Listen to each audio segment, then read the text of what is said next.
The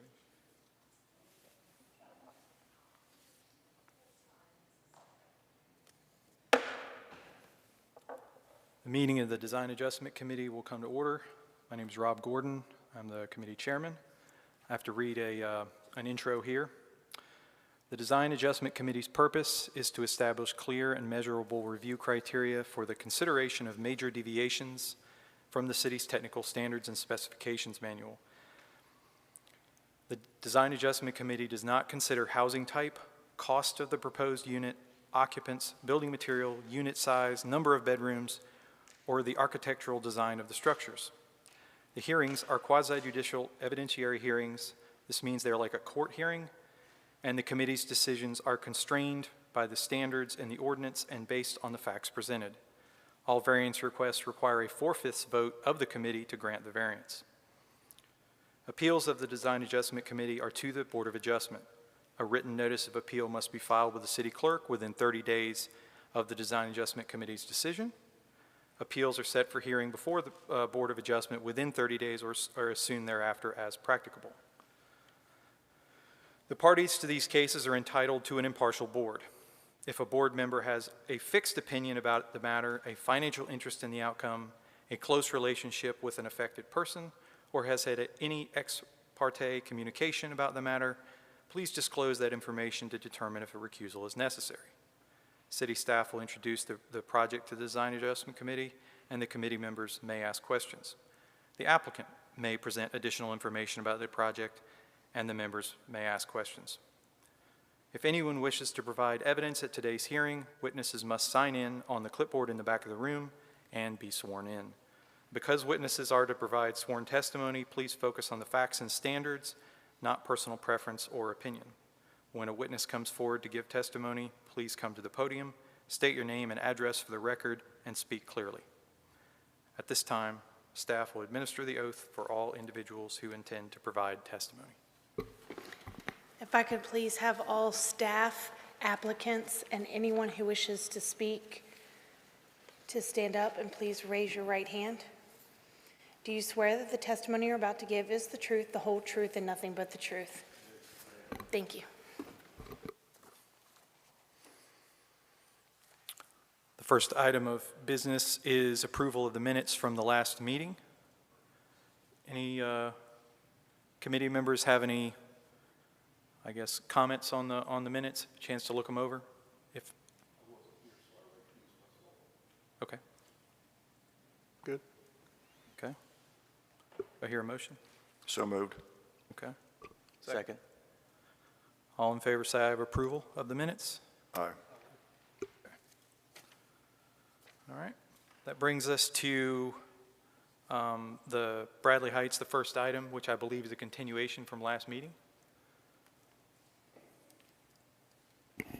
That's correct, Mr. Chair. And I think we discussed beforehand, but just for the record, we're going to start and do the whole thing over again. We have one member who wasn't here last time and needs to hear the whole presentation in order to be able to vote on it. Understood. All right. Thank you, Mr. Chair, members of the committee.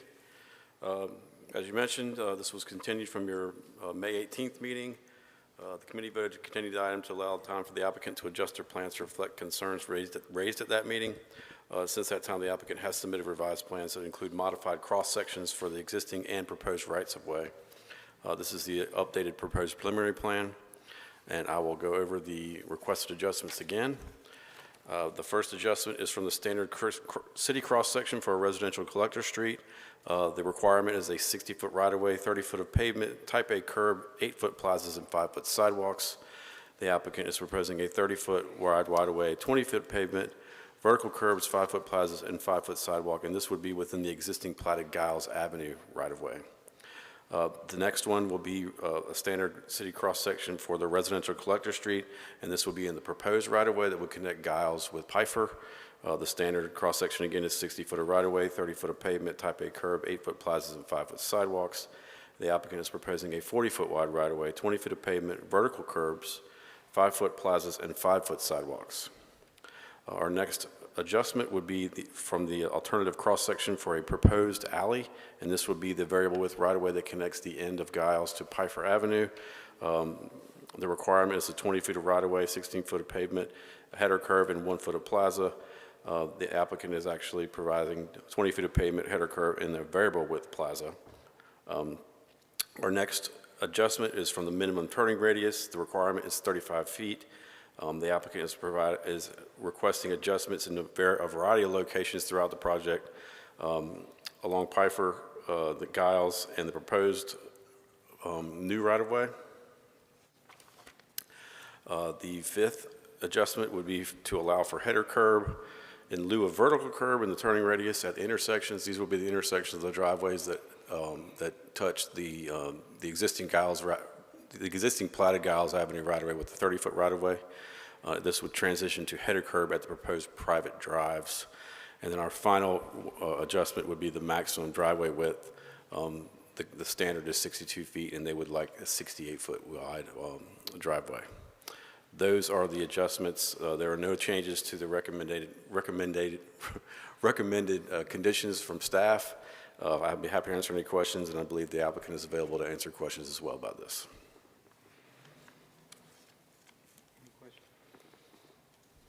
Any questions for Brian? Brian, just one question about number 3, the alternate cross-section for the existing connection between the two roads. So is that exceeding the requirements? The right-of-way width is exceeding the requirement. So it's mainly just to acknowledge that there's a difference in the cross-section. It's not so much going below the minimum standard, but it is a different cross-section. Okay, thank you.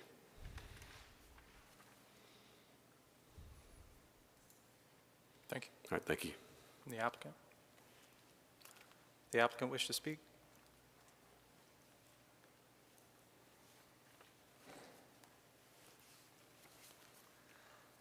Good afternoon, gentlemen. Thank you for the opportunity to bring this back before you. We've tried to address the concerns that were brought up before, predominantly the right-of-way along Giles Avenue. We've adjusted to center the paving up in the right-of-way, and we have eliminated the on-street parking and in turn increased the plaza width to accommodate existing trees and street trees, and put the sidewalk just outside in a 5-foot easement, and then modified the connecting right-of-way between Giles and Pfeiffer to a 40-foot, so it's similar to the Giles, same pavement width, and 5-foot sidewalks on each side. And that's what's been changed since the last meeting to adjust the concerns that were related to us. Okay. If you've got any other questions, we'll be happy to answer. Sure. Yeah, I do have a couple. The parking that was removed from the on-street Giles, I did notice, or at least it appeared to me, that there was some additional parking added at the back easement portion. Is that true? Can you explain how the parking was shuffled around? We added 2 spaces. We added spaces for each duplex along Giles, and then the additional spaces required, yes, were added along the back.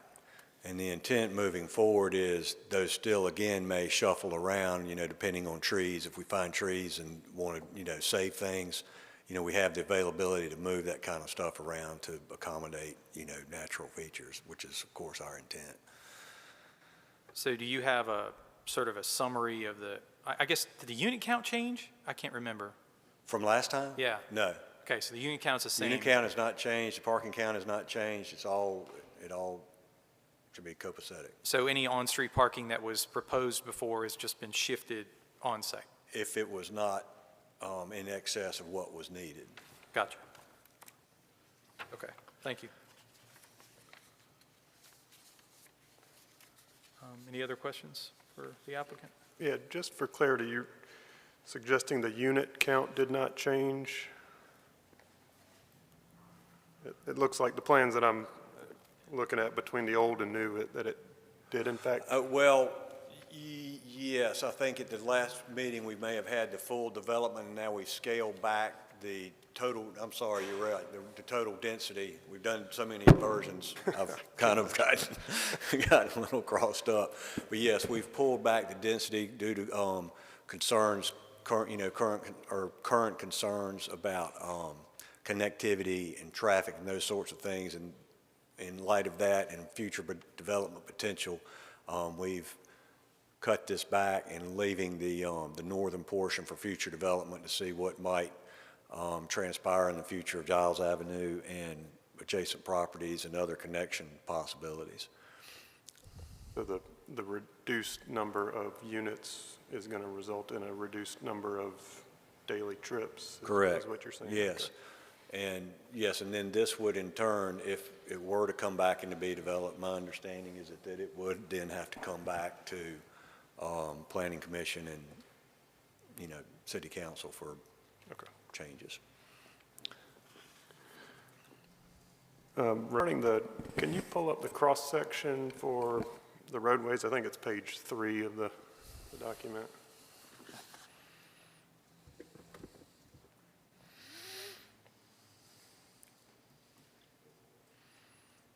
Oh, okay. So in the lower right, for Giles Public Right-of-Way, looks like what's shown on the screen is different than what I've got, but that's fine. There's a 5-foot dimension on the left side of the road as shown.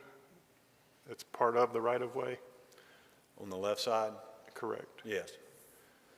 Is that just a buffer, or just, Well, what is that for? it was left because the desire, our understanding was the desire was to center up the pavement width, and then we've left the 6-inch curb, the stand-up curb there. We had a slope or a rollover curb, and then there was concern of what that may be in the future, so it's just a stand-up curb. And So yeah, it will end up being a, a plaza in the future. Somebody subdivides the properties on the other side and, and accesses it off of Giles. Okay. Then it will essentially then become a plaza if a sidewalk were to be installed on the other side. And along the same cross-section, the sidewalk is outside of the right-of-way? Yes. It remains outside of the right-of-way? Yes, but it's in an easement Okay. that I think is addressed in number 1, if I'm not mistaken. Okay. I'll follow up on that. Moving to the proposed 40-foot right-of-way, it looks like there's a discrepancy between the requested design adjustment and what's on the plan. You passed the test. You found it. So which one is it? The cross-section is correct. They were just, in the timing of getting the plan in, the plan didn't get changed, so the plan's incorrect in the right-of-way, and the proposed profile is correct. Okay, On the plan, on the site plan, the sidewalk is just shown in the wrong location. right, it's shown outside the Yeah, we right-of-way. apologize for that, but I got you. Okay. the Okay. cross-section prevails. Okay. Good eyes, by the way. Anybody other questions for the applicant? No? Okay, thank you. Thank you. All right. Well, we've got to, just like last time, we can discuss this. We have to, I think we're going to open a public hearing just like last time, although I will note before we do that, any testimony provided previously is still on record, correct? So it doesn't need to be restated. Maybe just a point of clarification for me, the difference between a type A curb and a vertical curb. Is that a question? Yeah.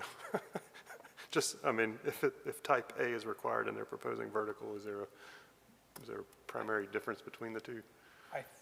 I don't know what type A refers to. I mean, I should, but I don't. But it doesn't really matter. I mean, if Okay. they're proposing the vertical curb, I think that, That's more restrictive, correct? yeah, right. Okay. well, if that's the case, we can always discuss afterwards. I will go ahead and open the public hearing. Is there anybody in the public who wishes to speak on this item? I don't think it matters whether it's for or against. They do that at, That's correct. Either way, anybody that wishes to speak. yep. Yeah, I think at Planning Commission, they do a for and against, and we don't do that here.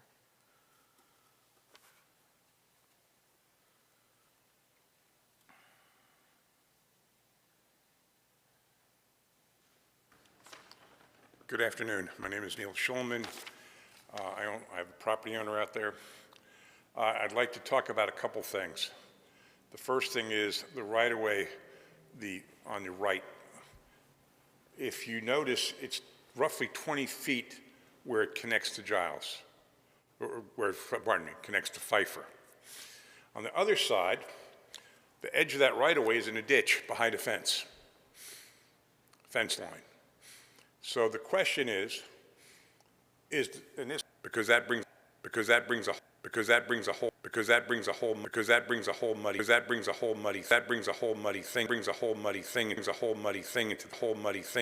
muddy thing into the picture.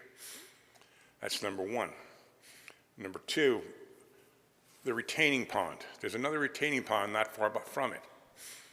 Now, Wilmington has had lots of problems with retaining ponds, and they've all been designed by super-duper engineers, but if you know anything about Wilmington, I'm sure you gentlemen do, you already know about Racine Drive.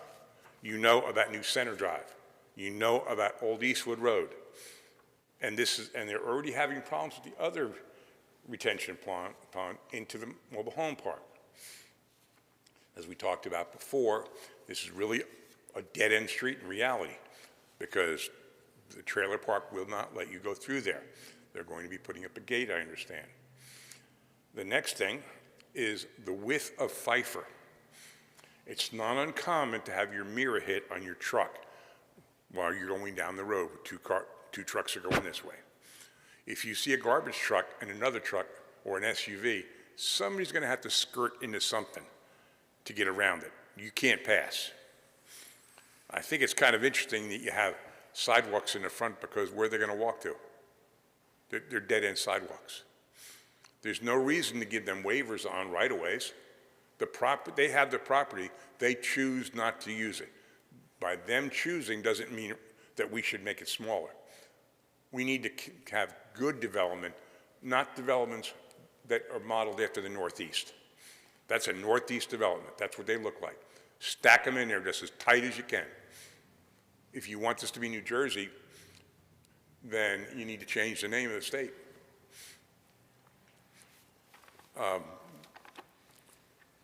You're talking about putting 139 more trips on that road every day. They can say what they want about, well, it's only going to be one trip an hour. 139 people, how many hours are there in a day? It's not uncommon to have to wait 45 minutes to make a right at the end of Pfeiffer in the morning or in the afternoon. The day that was surveyed, I was there. And I left after they found the markers. It took me 35 minutes to make a right-hand turn out of Pfeiffer. And they haven't added anybody yet. And another question is, this would be really for Mr. Elrod, do you honestly think you can get a fire engine to make a left-hand turn up there of a big fire engine? Going into that area, and it's supposed to be 20 feet wide on that end. You're not going to be able to build all the way out to it. You're going to have a little bit of buffer. Then comes the other thing. The applicant told us specifically that he would be willing to put up buffers because we don't want to look at all this stuff. I don't want to look at the apartments that they're building on two sides of me. But that hasn't been brought up. He said, well, we're not going to bother with driveways on your side. Well, no, we want curbing. We want curbing, and if we need a driveway to it, we'll let him know where we want the driveway. That's a reasonable request. But this development, as far as I'm concerned, is not being done correctly. It's just trying to be another, pack them in, just as many as we can, load it up, and don't worry about what it's going to do. The other thing that was brought up is, well, we'll put up signs for no parking. I can tell you from personal knowledge that signs don't work. Perhaps you gentlemen don't know. Do you realize what the most profitable legal cash business is in Wilmington? Towing students' cars away, over $1 million a year. So signs aren't going to work because I make signs for these people. My personal best actually is 9 in one night on Hillsdale Drive. So if you're going to have a development, it needs to be smart development, not development that's not going to cause problems, but is going to be better for the community, better people. Because you have 139 tenants, they're not going to care at all about that area. They're there just to pay the rent and play. And if you have houses, well, you're going to have better people there. If you want to see a prime example of neighborhood look destroyed, I can give you two, one in College Acres and one on Hillsdale Drive. So please think of these things. Thank you.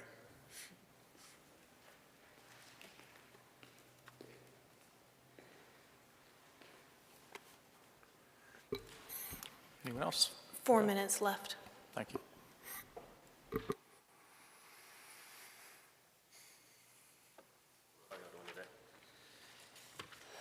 We're a property owner at 253 Pfeiffer Avenue, right on the corner there. I'm sorry, can you state your name for the record? My name is Chris Howard. And we have a house that we put in the back of the property. We had it all done by the city. And with that being said, everything was done by code to meet the requirements, for city, to put power and whatnot to it, make it livable. Well, when this plan first come upon, the houses on the left side of the entrance off of Pfeiffer going into the main development, they had said that they were going to not do the apartments there, that they were going to keep that shrubbery on both sides of the entranceway, and the apartments are going to be in the back. Well, now, looking at this plan here, everything has changed again. Then they also said that they were going to put a privacy fence down the left side, which would be at the property line for a barrier, not do the treeing. I don't think that's too much to ask for from the developer. And on Giles Avenue behind our property, they said that they were going to have it where you could enter the back of our property off of Giles. Now they're talking about putting a curb there. So everything's been switched around multiple different times. Obviously, as they were stating earlier, the plans are not current of what they submitted to y'all earlier in this meeting. I have pictures right here on my phone. I mean, yes, I'm in the record and towing business as well, but I have pictures stating that the accidents at the end of Pfeiffer Avenue as we are doing as current. I can show you multiple accidents that has happened and occurred at the end of Pfeiffer Avenue.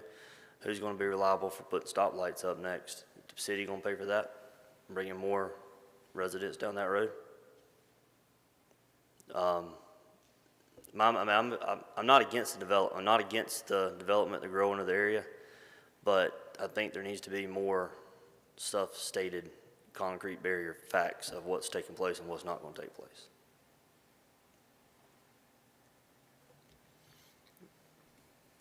Thank you. Thank you.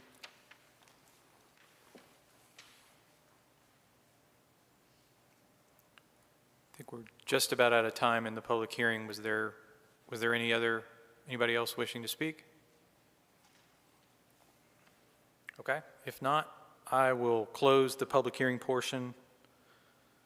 And I guess in response, I'd like to get a clarification maybe from staff. I know that there's maybe some confusion from public about what our role is versus the TRC versus, is it a CD rezoning? What is this? What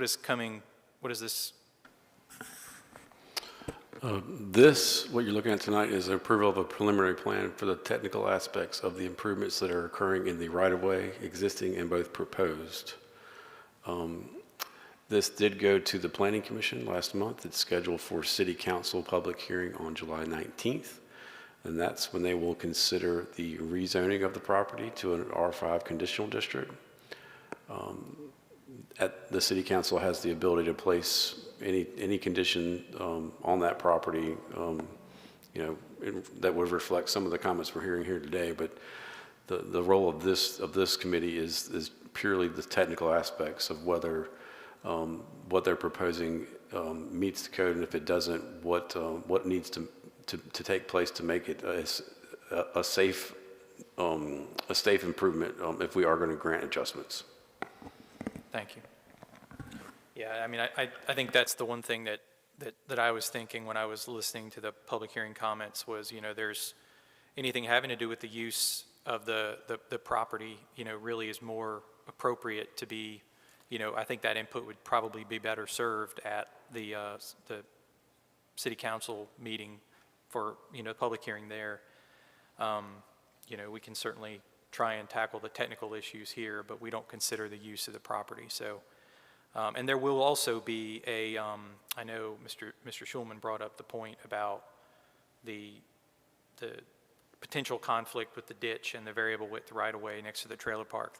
It's a legitimate concern. I would expect that to be reviewed and dealt with at, at the technical TRC meetings. That's where the full technical review is going to be done by city staff.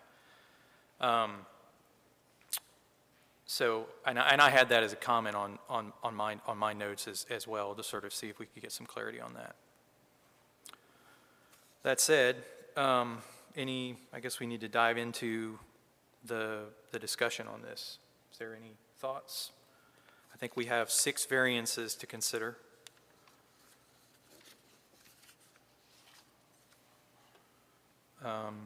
Is there any of them that you want to talk about first? Or if not, we could just start with the first one on Giles. I have a quick question. So I will say, like, the Giles section looks better. I'm still not sure, are any of these adjustments infeasible to meet by, some weird thing about the property or whatever? Like, is this a can't meet or just simply is not meeting the technical requirements? I guess in my mind, are there 2 piles? Are there some that they absolutely cannot do because of physics and space and time? Or can they all be basically in one pile of, we could do it, but we're not doing it? That would be my question. Because while I do think it's a better section that's proposed, I'm still not sure what is preventing this development from meeting the technical standards. That's where I'm still at a loss. Well, I guess my thoughts on that are, I mean, they do have a bona fide site constraint with the actual width of Giles Avenue. I mean, that is an existing right-of-way, and that's narrower than the standard right-of-way. So, I mean, I think that does warrant some consideration, whether or not could they potentially shift the sidewalk a little bit further to get from 4.5 feet to the required 6-foot plaza. I mean, I can't answer that. I mean, I don't know. Is there any concerns with the pavement width? My concern's not, well, with traffic constraints, obviously we can't predict what's going to be available at any certain time of the day. My concern that I'm seeing from the standpoint, and again, this may not be handled from this organization, but more back into the technical review, are these extremely tight turn radius areas that I'm seeing. And I know they're existing as they are with Giles and that's the intersection into that. And I know they're an existing condition, and I don't know if that's a technical review committee type of dealing about how can we accommodate that with the additional amount of traffic volume that if we would have to bring apparatus down there, is there a point in time with traffic, are we even going to be able to make the turn? I don't know. I know I've seen in the submittal package there that they're showing a diagram of city fire truck being able to maneuver based upon a computer-generated program, but I don't know, and again, possibly my ignorance on this, I don't know what wheelbase that they are studying, or is that matching the wheelbases of our longest vehicles that the city uses in trying to maneuver that with additional traffic on a diminishing width roadway? That's my concern. Understood. Is the applicant, I know last time there was an engineer there, can the applicant address the design vehicle for the auto turns?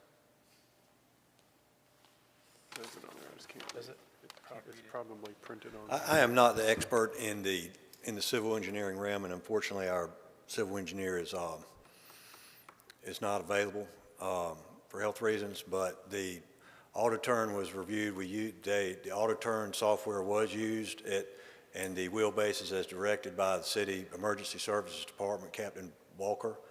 And so we've reviewed this and everything worked. Okay, so Chief Walker provided that information as to the wheelbases of our equipment? Yes, Okay. sir. That's my understanding, yeah. All right, thank you. Yeah. One other point of clarification. The property in that southern right-of-way was surveyed. The ditch is not in the right-of-way, just for moving forward. I mean, that has all been documented and surveyed and staked, so it's clear what's there. Okay. All right. When I look at these kind of things, I mean, it's all incremental, right? I mean, we're not making a decision based on the existing condition or even what's proposed here, right? I mean, I'm thinking 50 years, 100 years as the city continues to grow, which it's going to do. So we have, like, on the top left, it says future development. I don't know what that site is, what's going to happen. It might be 30 more years or longer before anything happens there. But at some point, it seems likely that this will continue to happen, right, as the city grows over time. And so is this right-of-way enough to accommodate that future growth, I guess, is where I'm looking at 50 years from now, right? Not even just for what's happening today. And so if we're anticipating denser development in this area, I think the reason that the tech standards are such is to be able to accommodate and help manage that kind of growth. So it worries me to go down this path when we know that probably it's going to be likely that more development will come online in the area, and will the right-of-way be enough to handle it? I don't know. I mean, I'll leave that up to discussion with the group. Kind of breaking it down into parts, you know, you can look at the sidewalk. Obviously, they're required is they have to have a 5-foot sidewalk. They're providing a 5-foot sidewalk. They're supposed to have a 6-foot plaza. They're proposing 4.5. And then the last thing is the, you know, on the design adjustment number 1 that they're looking for is the asphalt width, going from 23 foot to 20 foot. If it will accommodate the emergency services vehicles, I don't have a problem with a narrower asphalt section, a narrower lane width. I mean, I think that can have the effect of slowing vehicles down. So I don't really have a problem with it. I mean, a 4.5-foot plaza is really, really narrow. And again, I hate to keep bringing the applicant up. Do we know anything about utilities in this area? Where will the utilities be located? Will they be are we going to have to share that plaza with a sewer line or a water line? I couldn't find anything in our packet, I'm sorry. The plaza width increased from what it was before. Yeah, We've currently showing a easement between the conventional lots along Giles and the courtyard developments. I think it's it's either a 10 or 15-foot easement that we were intending to either loop the utilities around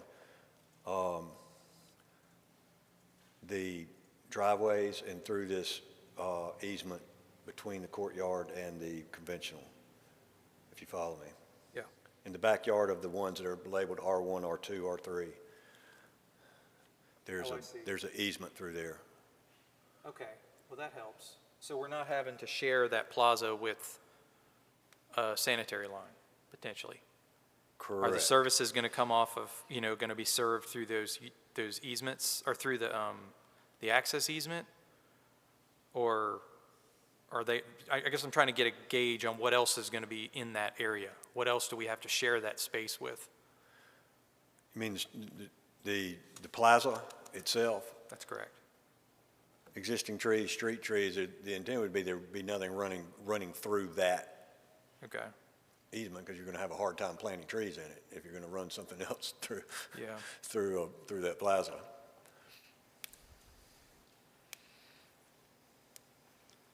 Okay. I hate to really go too far into the civil engineering department. No, I because get that's- it, and I apologize for making you sit down, stand up. No, sit it's down, okay. stand up, It's but okay. It probably won't be the last time we have questions. And I'd love to have that discussion sometime about street widths and urban design, because it's a very interesting topic, but I don't think it's the subject to really work on here in this realm. Well, I mean, I may be wrong, but I just, it's a very interesting topic, and I'd love to discuss it sometime. Absolutely. I mean, I think the 4.5-foot plaza is wide enough to get It is. Great Myrtle. 4 feet is often the minimum that would be, like a 4x4, you can get a tree in.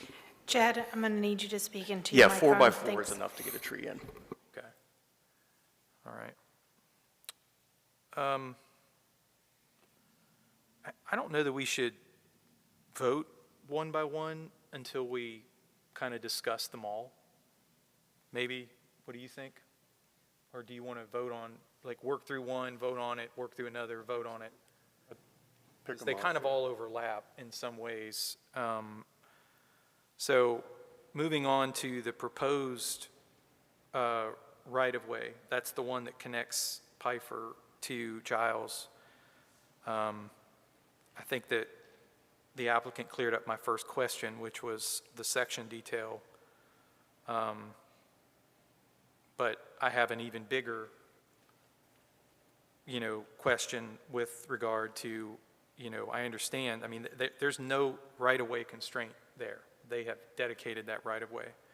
I don't really have a problem with the asphalt width. I mean, there's no need, if everything else around there, including Pfeiffer, is only 20 feet wide, there's no need to make that the full, 30-foot asphalt width, unless they wanted to provide on-street parking or something like that through there. So, and that's something that I would say can still occur.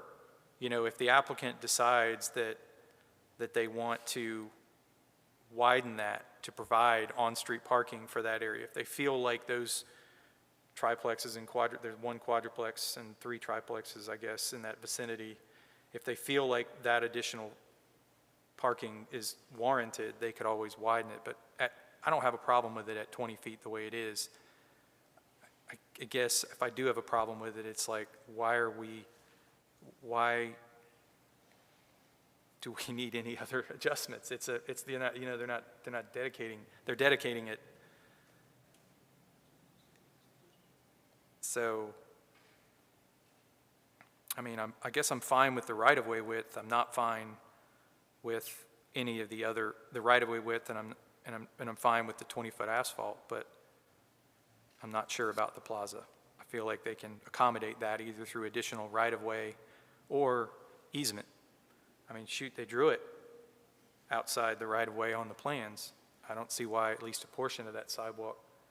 And that would allow you, I guess looking at the text standards, there are different trees that would be appropriate for different plaza widths. And I think 6 foot would be, 8 foot is the standard. And that gets you to the larger, more canopy-driven trees, and they're going to be removing so many trees, to accommodate this project. I just don't see why we can't put a few decent-sized trees back in that plaza width. That's my opinion. I don't know what y'all think about that. I agree. I mean, I think that's kind of where we landed the last time as well. I mean, if there is no right-of-way like for part of it and it's going to be dedicated, there's no reason it can't comply with the standards, in my mind. Right? We're dedicating something and then choosing not to follow the standards. It's not some outside, thing keeping it hemmed in. This is self-done, and if I'll defer to y'all if you're comfortable with the Giles Avenue width. I am a huge fan of road diets, making roads safer for pedestrians, cyclists, and motor vehicles, and narrow streets, different things, bump outs, tabling things can all be effective. I again voice concern about how future-proof this design is for continuing developments. In my mind, the tech standards are set up to prepare us for that future-proofing, right? Yeah, and I go back, I don't know why we couldn't dedicate right-of-way to achieve these, right? To achieve these standards. I'm just not sure why we're not achieving the standards. You're talking about on the new or on Giles or both? All of it. I mean, it's all kind of from scratch, right? There's nothing prohibiting. It's not like, oh, there's a cliff over here and it's just the reality of the world is such that we cannot build this here. I don't see that condition happening. Okay.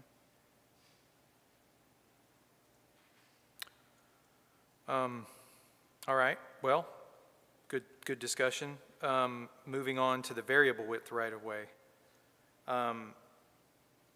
Brian, can you bring up the street view of, at the intersection of Pfeiffer and that variable width right-of-way? And can you align kind of where that table's shown up and look up that fence? Just drive down one more click. There you go. I don't know if that stake that's kind of between the table and the fence, it's got the white ribbon around it. I don't know if that's the property corner. We would have no way of knowing.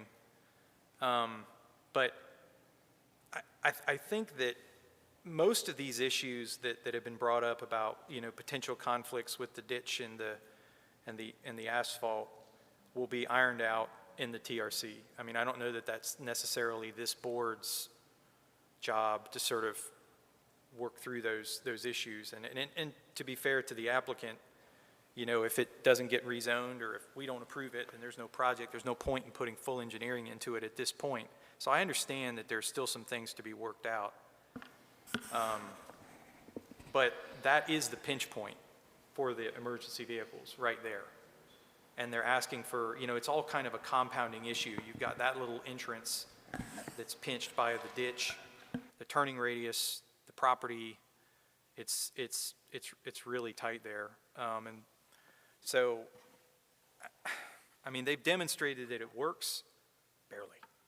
I mean, that's the tightest, in my mind, the way I'm looking at the auto turns, that's the tightest turn. But it is a secondary point of access. So there is that. I don't really know what else to say about that one. They're asking for a variance to increase the asphalt width, not decrease.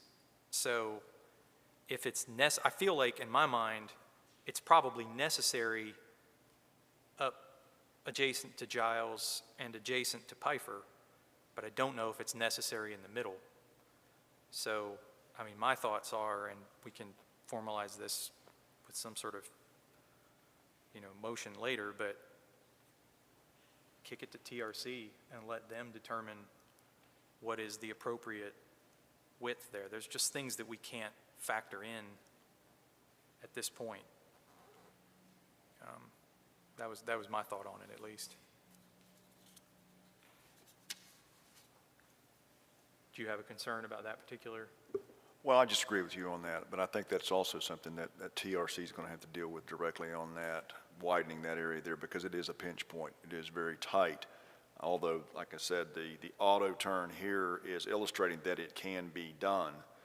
And I'm not going to be able to, I'm not going to say this is right or this is wrong. I'm just saying that visually looking at it in a practical standpoint, it's going to be very, very, very tight there. And there's a lot of other factors, of course, that we can't discuss here, but, there could be 10,000 what-ifs. Yeah.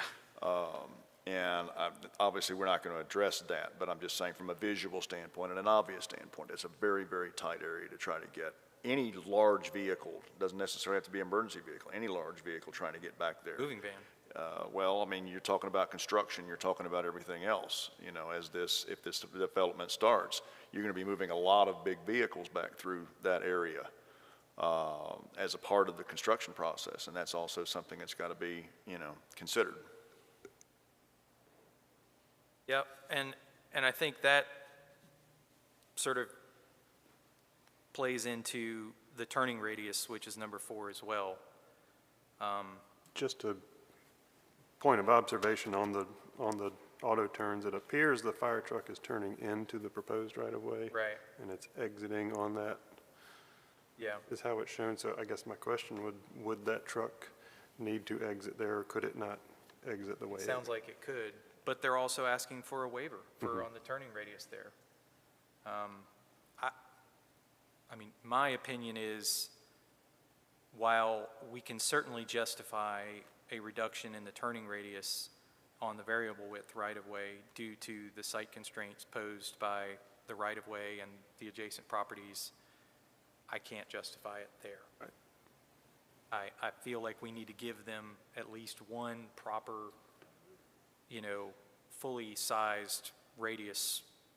Even if the pavement width is still 20, we need that full radius to be able to make sure that we have a clean in and out for emergency vehicles there.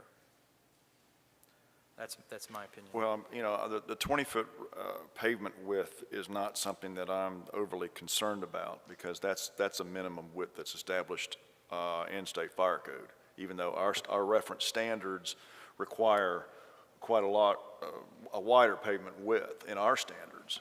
But from the state code standpoint, 20 foot is the minimum that we allow. Anything beyond, less than 20, we're not going to be able to maneuver Right. on the width. Right. Okay.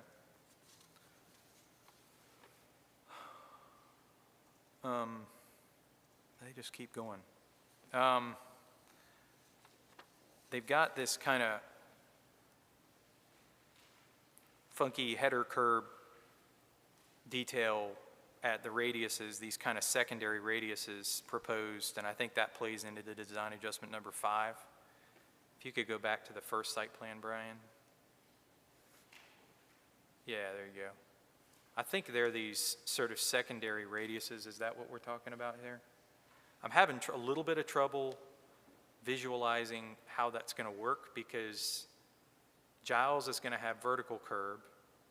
You've got to ramp the sidewalks down to grade, and then the easements typically don't have curb. So it's almost like there's some details that aren't really presented to us here. I'm not really opposed to visually tightening up the radius with concrete as opposed to asphalt.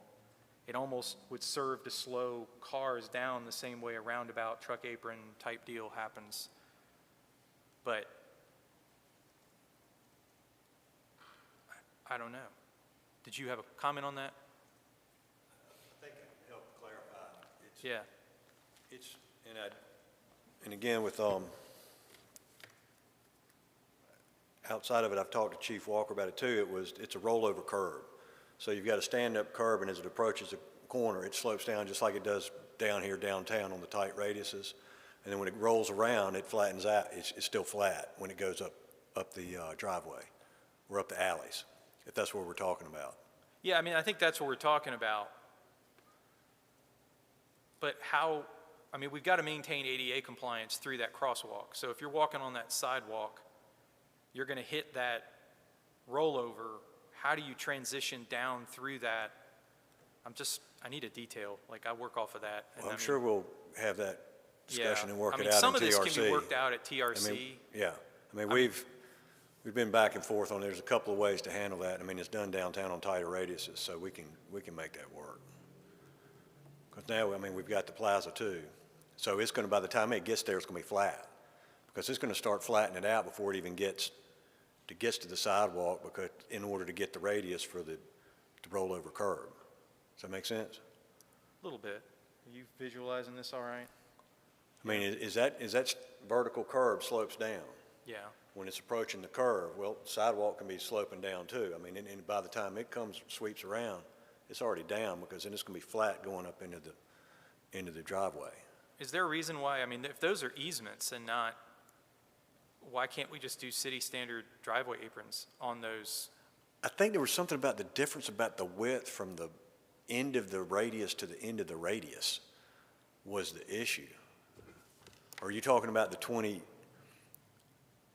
Yeah, I'm talking about like, okay, so when you transition from Pfeiffer through the new right-of-way and then onto Giles, those are street-to-street type things. Those are typically done in radius.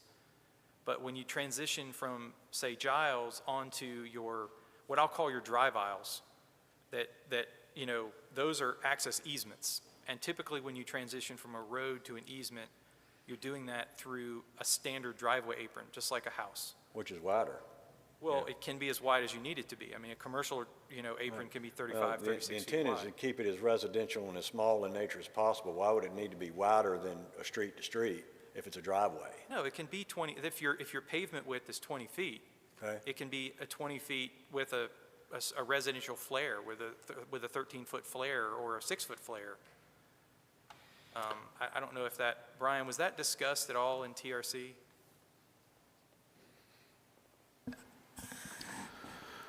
I don't recall. I don't know that the merits of having a driveway apron versus a street style were discussed. I think there was an aesthetic that the applicant wanted with the street style, so they wanted to make sure they had the proper radius for that to work. It looks like, going back to the auto turns, that those radius are needed to navigate the Smaller pavement widths. Okay, fire engine, yeah. okay.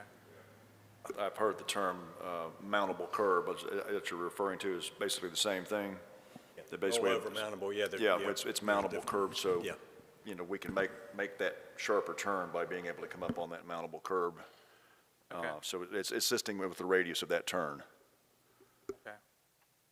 And that is the larger radius that you see is the mountable portion of it, so you can roll over it. So the radius is, the requested radius is of, there's a 22, a 10, a 24, 12. Now, is that the inner radius or the outer radius? You're going to have to help me where you are. Well, I'm sorry, I'm looking at the, there was a variance request letter. And number 6? Number 4. Number 4. Design adjustment 4, it's the proposed turning radius at intersections.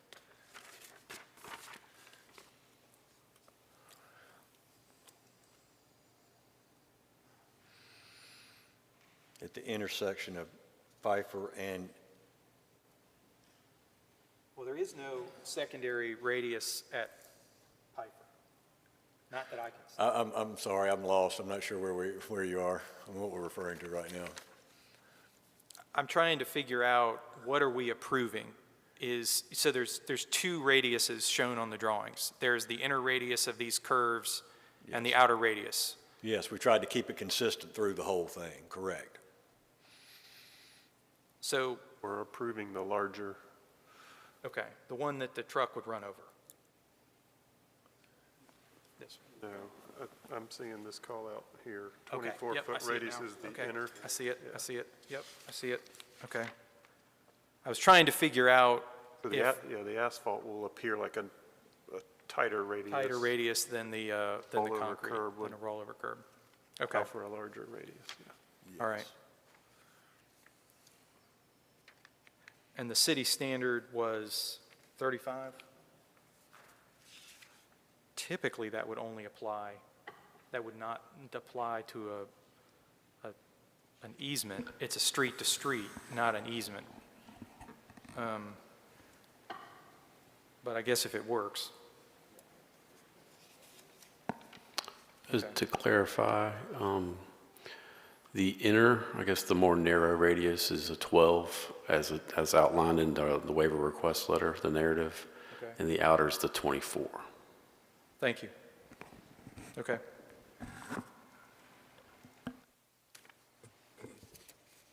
So from a water and sewer utility perspective, I see nothing here that I can object to, and our team would have better comments at TRC. Having said that, there's not a whole lot here to work from. And I think a set of full civil plans would help everybody to have a better perspective for what's going on here. Yeah, I think that, I mean, that's a recommended staff condition as well, is that, you know, that they have to meet all the TRC requirements and go through the TRC. I mean, this isn't their final technical review, so that condition will be captured. I mean, they'll have to do those full civil plans. We talked about the utility easement along Giles, but where would the utilities be located along the proposed? Would that be within the right-of-way?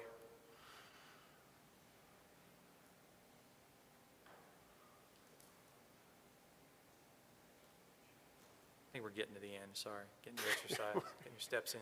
I'm getting my steps in, that's good. I'm sorry, repeat the question. We talked about the placement of the utilities for the properties along Giles, but where would all of the underground utilities be placed for the residences on that proposed right-of-way? Would they be the standard within? The civil engineering representative is not here, and I'm not at a point to address that, but I think there's a number of ways to address it, to get a required easement through there, whether it's outside, outside of the right-of-way. I think there are options there. Okay.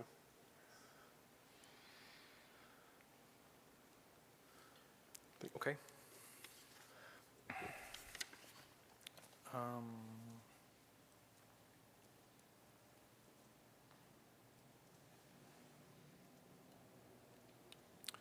I think that takes us through all the design adjustments.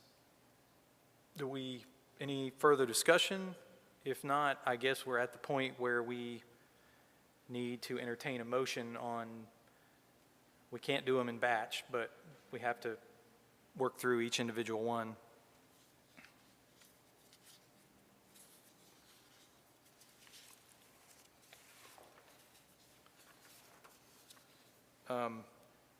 I'm going to start with Giles.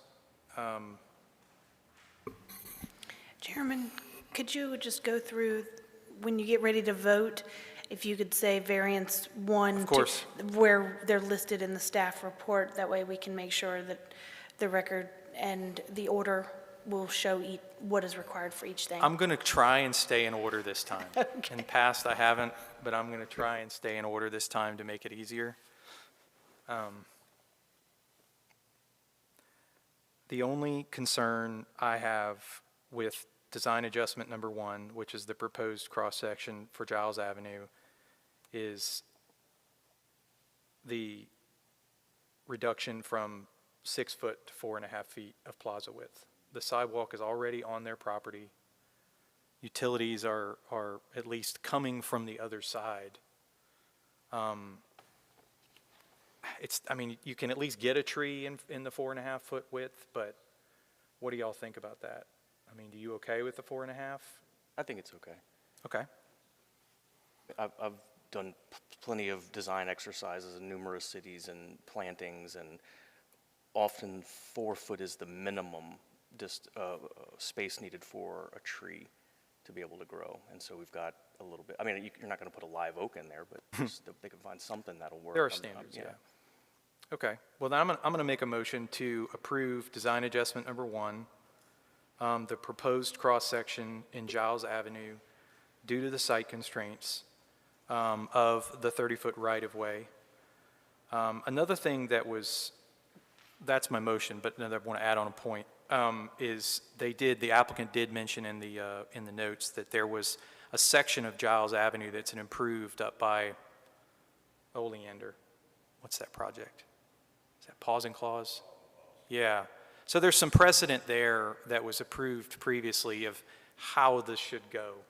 And I believe they're following that fairly closely. So that also factors in the precedent of the prior development.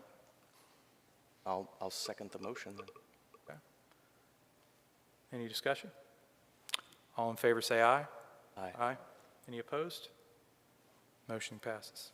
All right, that was design adjustment number 1. Number 2?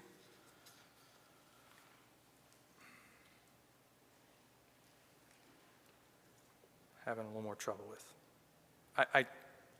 I'm inclined to allow it minus the plaza. I think they either need to add right-of-way width to accommodate the required plaza, or they need to add right-of-way width or push it out in easement. And that could speak to your utility issue, or potential issue, if there's any utilities that would allow more room for utilities through there. I won't know until see it says civil Exactly. plans. Yeah, exactly. Just But I mean, I think, with this being a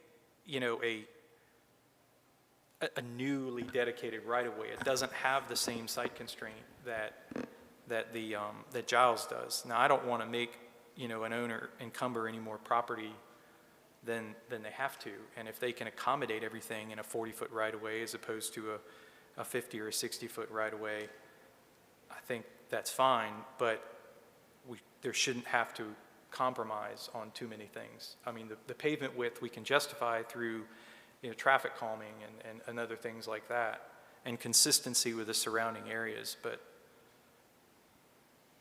everything else, I'm struggling with. our standards would allow a sewer line and a water line through a 40-foot easement. So if there was a sewer line and a water main put through a 40-foot right-of-way, that would be okay. So I'll make that motion as well, to conditionally approve design adjustment number 2 on the applicant providing the required plaza width, either in easement or in additional right-of-way. And as sort of a side note to that, I still leave open the offer of, when this does go through TRC, if they decide that additional on-street parking is necessary, they can widen that pavement to provide on-street parking. Can I request some clarification to make our job easier at TRC? We've asked for the additional plaza width to accommodate a larger canopy tree, and we've talked about the location of water and sewer utilities. In the situation where there might be a conflict between the trees and the utilities, is that something that we would rather be pushed under the pavement, or under the sidewalk, or outside of the right-of-way itself to not to avoid the conflict with the street trees that are desired along that right-of-way? I didn't know if the utility authority had a preference as to a location. Is it okay to put them in the pavement? Because I know we've done it in the past, but I don't want to recommend or pursue some kind of condition that the utility authority would not be in favor of. I would rather not set the condition now, but let it be worked out at TRC if that's possible. That's fine. Okay. We have smart people there. Oh, no, absolutely. And they'll have a set of civil plans, and we can work it through there. Okay. Yeah, I mean, I think those types of things are always the types of things we work through at TRC. If you have an existing tree that you want to work around, you can always bend the sidewalk around that. And I don't even know if that information's available at this point, but.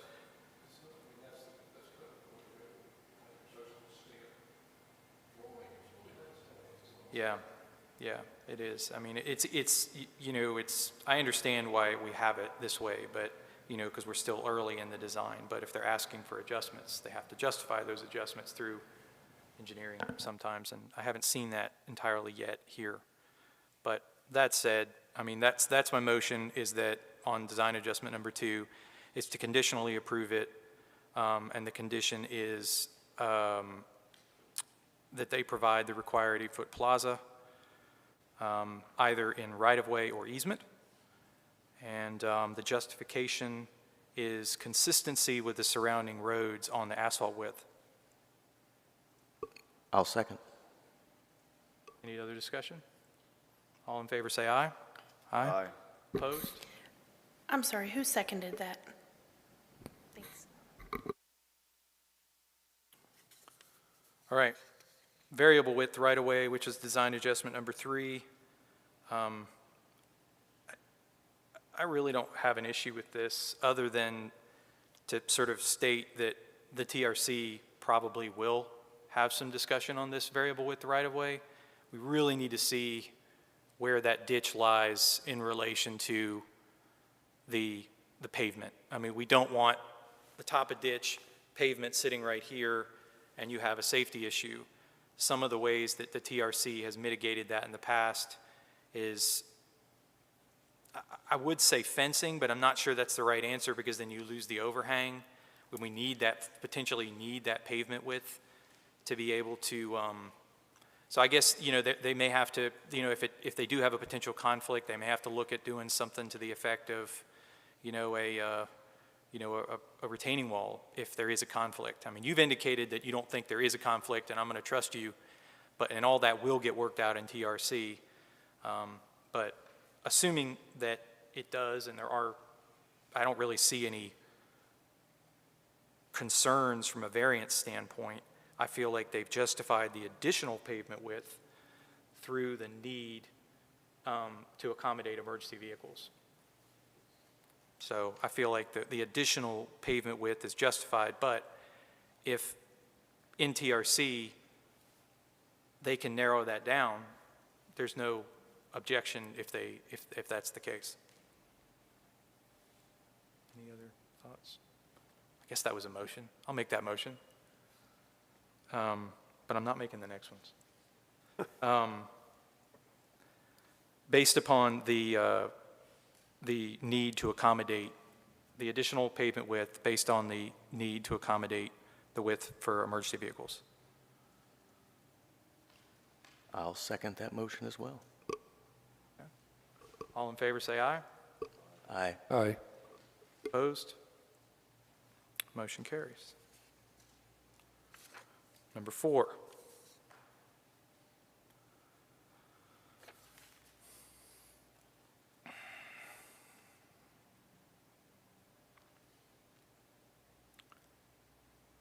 I have a harder time with this one. With the exception of the variable width right-of-way,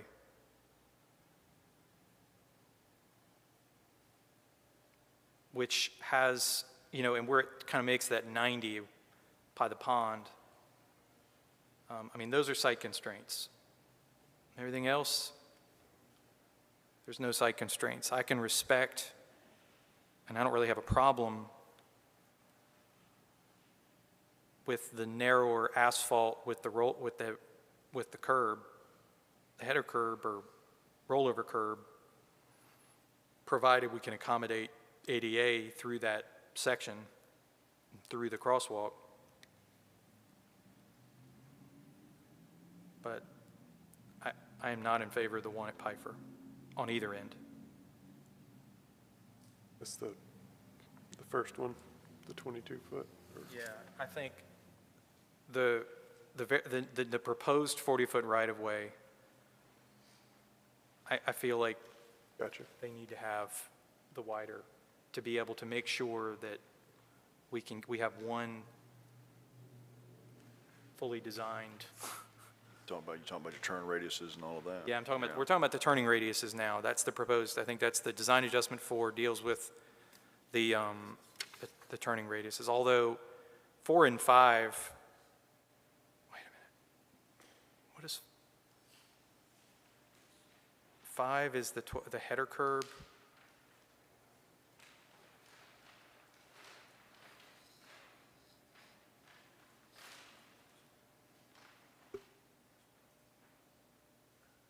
Not entirely certain on what. 4 is the radiuses, we know that. Yep. Motions? Discussion? So the first one is the 22-foot radius at the variable width right-of-way. Where is the 7-foot at Giles and existing? Where is that shown on the plan? 20, tell me. The 7-foot at Giles and existing variable. think that's been updated, because it's on the variance letter that was prepared by Paramount, which was updated recently. They're only saying that they have a 10-foot radius at the intersection. Yeah, I think Okay. that's what they're talking about, is All right. right there. that's They 10. managed to get that from 7 to 10. And I know it's not directly related to the, it doesn't really come up in a variance, but I think it's worth mentioning. In looking at the auto turns, and this is, I guess, a comment for the applicant. Looking at the auto turns, they've got a bulb drawn, but the auto turns don't show extension into that bulb. So in my mind, the bulb needs to reflect the required movement. I just don't think it's the right shape. You see, do you see what I'm, can you bring up that sheet? I think it's the third sheet, Brian. Yeah. I don't think that's something, yeah. You see how the hatched area, they have the auto turn that doesn't really extend up into the bulb, so why is the bulb there? I think that a potential truck may need to swing into that area to be able to navigate around that tight 10-foot radius there. So I feel like the auto turn, and there, you see the pinch point is right there at the neck of that bulb. They almost need to make it more of a teardrop-shaped, shallower bulb. Do you see what I mean? Yeah. And the other thing is, and this is a question maybe for the applicant and for staff, can that not be dedicated as right-of-way? Is there some open space unit count issue that's? I'm not aware of any. I think the idea originally was to leave it as easement in case Giles ever punched through to the south. We wouldn't really need it, but there's no, I'm not aware of any reason why it couldn't be dedicated. Fair enough.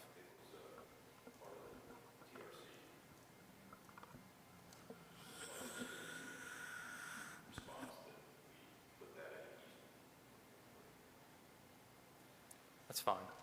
I guess my comment would be just to adjust the shape to whatever is necessary to accommodate that vehicle. The auto turns don't show a vehicle using that bulb to swing, which they would obviously need to, and it would benefit.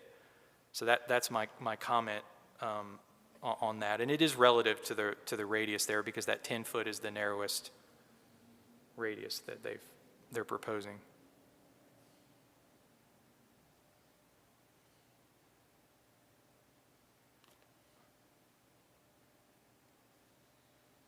Do I have any motions?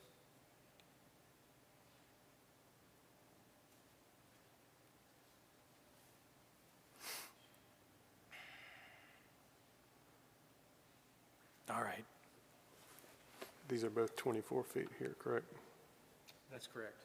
Okay. That's right. And 24, or 22 is down? Yes, 22's here. A, B, C. I guess this is C also, and Okay. then that's, the 12s are the private alleys. Okay.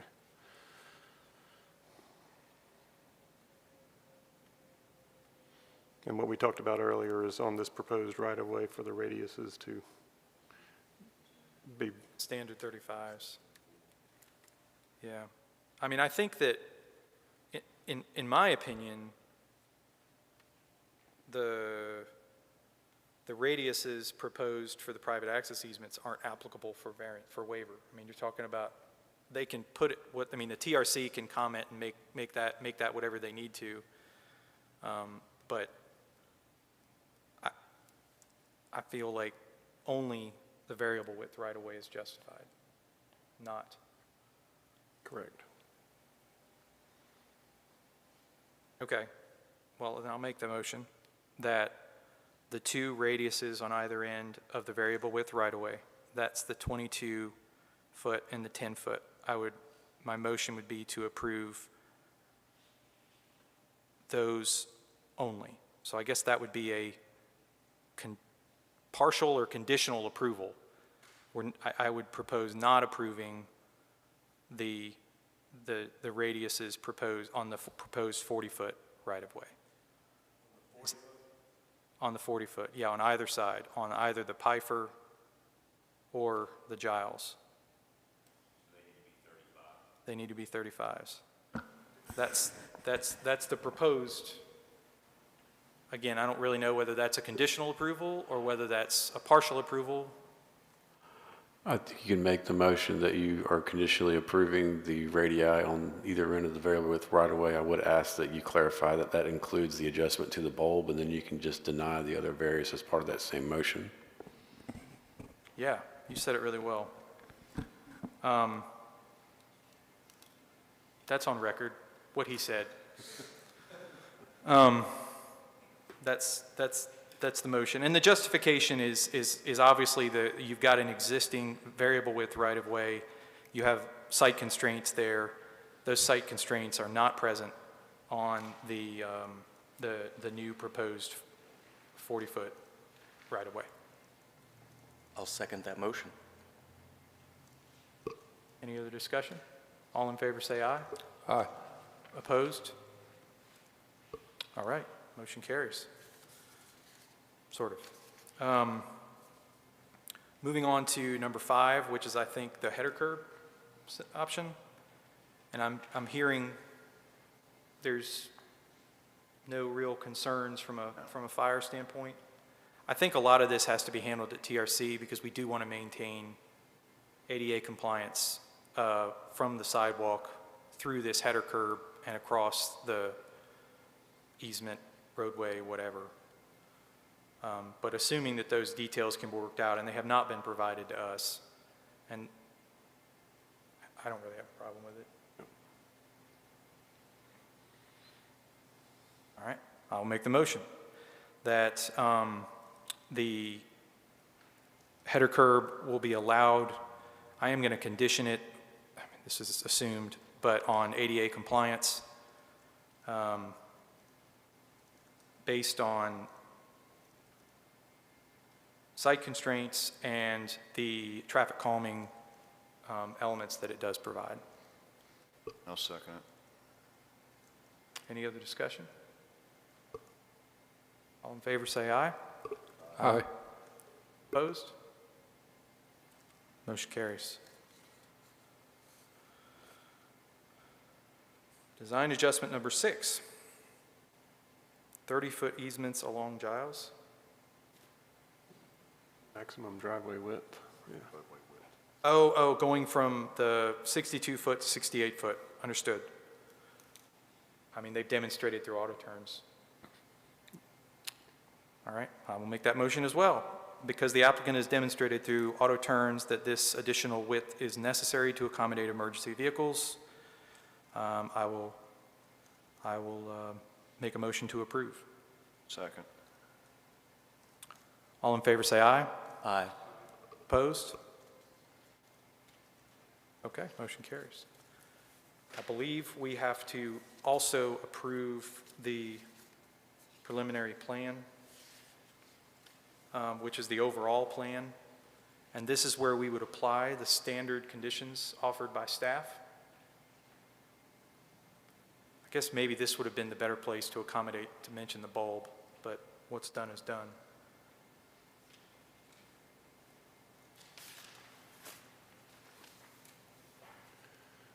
Somebody help me out here.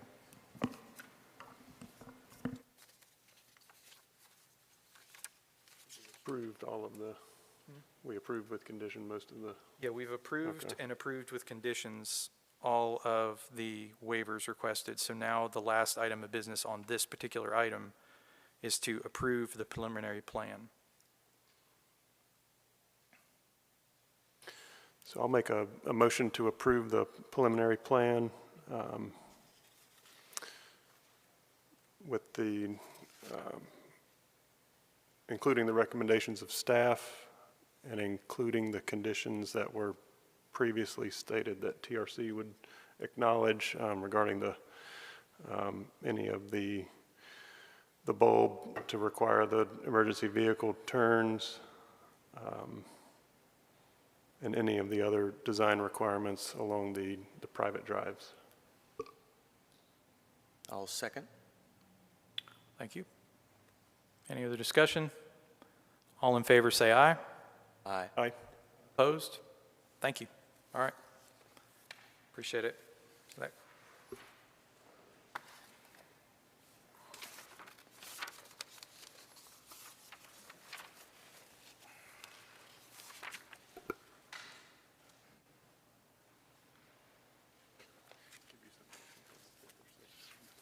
Give me a break.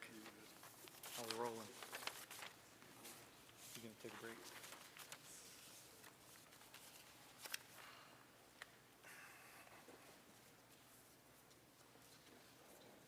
I'll take a brief recess. I don't know that we need to close. We can just.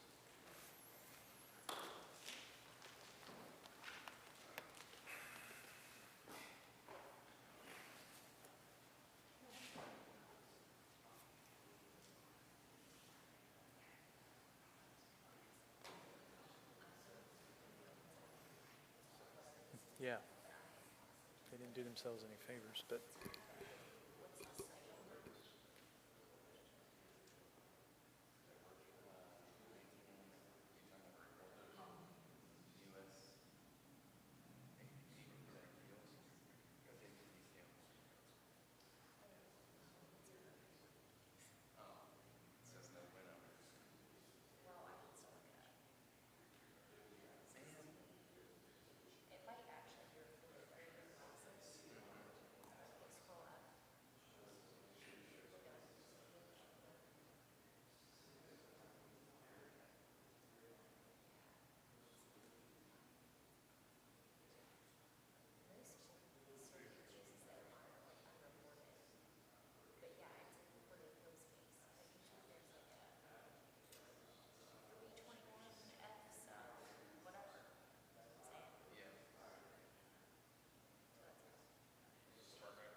I've lost Sean and Brian. When they get back.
we still waiting on Sean? Okay.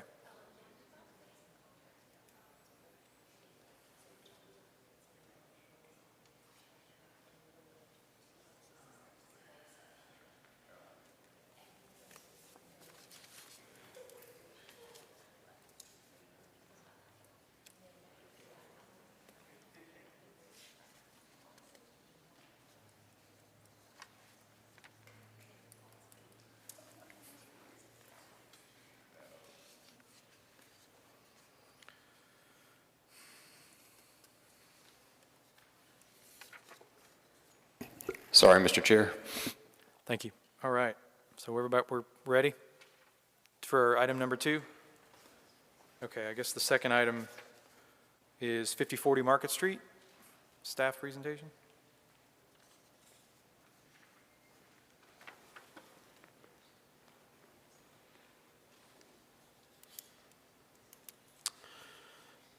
This subject property consists of approximately 3.02 acres. It contains an existing commercial structure containing an office and restaurant spaces, as well as a 116-room hotel. The subject property fronts Market Street and is accessed by 2 existing driveways. The applicant is proposing an adaptive reuse of this property for a commercial district mixed-use project with 116 apartment units. The restaurant and office space will be maintained as the commercial component of that project. There are no building expansions or changes to the existing driveways proposed, and that's the reason for the adjustments that are being requested today. There are 4 of them. The first would be the relief from the minimum property line offset for an existing driveway on a major thoroughfare. The minimum requirement is 75 feet. The proposed eastern driveway is 24 feet, and the western driveway is 13. The second would be relief from the number of driveways allowed along a major thoroughfare. 1 driveway is allowed. There are 2 existing, and they would like to maintain both of them. The third is the private driveway length that exceeds 500 linear feet. The max is 500, and they're proposing 880 feet. Again, this is an existing condition. And the final one would be the minimum drive aisle width. The minimum is 24, and they have an existing condition of 18, and I have a slide that better represents that location. Staff would recommend the conditions in the report be applied if the committee so chooses to approve these adjustments in this preliminary plan. I would be happy to answer any questions, and I believe the applicant is available for questions as well. Brian, do you know if that's the only instance of an 18-foot drive aisle on the plan? That is my understanding. I think the applicant may be able to provide a little bit more information, but I believe that is the only instance. Okay. Brian, do you know what level of parking lot compliance is required for this type of project? I mean, are they going to have to be compliant with the landscape islands and other stuff, or is it because it's existing, they're not subject? They're not subject. There's no changes proposed. Anything that would be modified would require compliance, but there are no changes proposed. And the number of spaces that will be there after the drive aisle, whatever the width is that's introduced, are they at the number of spaces required, over? They're not proposing to change any number of spaces. I think the current number of spaces would be maintained. They actually got a Board of Adjustment variance to actually allow the current number of spaces to meet the minimum required. So they don't meet the minimum by code, but they've already gone to the Board of Adjustment to get that reduction allowed. Thank you. Yes.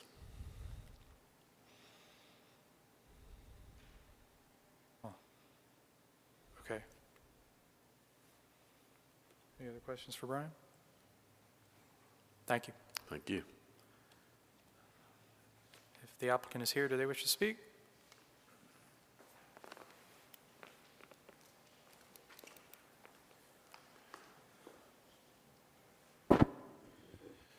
Good afternoon, Mr. Chair, members of the committee. My name is Colin Tarrant. I'm an attorney with Black, Crouch, Keeter, Beam, and Syed here in Wilmington. I'm here on behalf of the applicant. I'm here with Mr. Elliot Estes, who's here for WLDI, which is the actual applicant on this matter. We also have our team with us. We've got Stephen Schinkel, who's here from CRS Renovations and Construction, who would be the contractor for the construction on this particular project. We're also here with Mr. John Hennett and Nick Silivanch from Eastern Carolina's Commercial Real Estate. They're both commercial brokers, and Mr. Hennett is also a licensed appraiser. I'm not really going to add too much to what staff's already said. We do have certain requests for waiver specifically pertaining to the driveway, the driveway locations, as well as the amount of driveways and then the drive-through in the parking lot.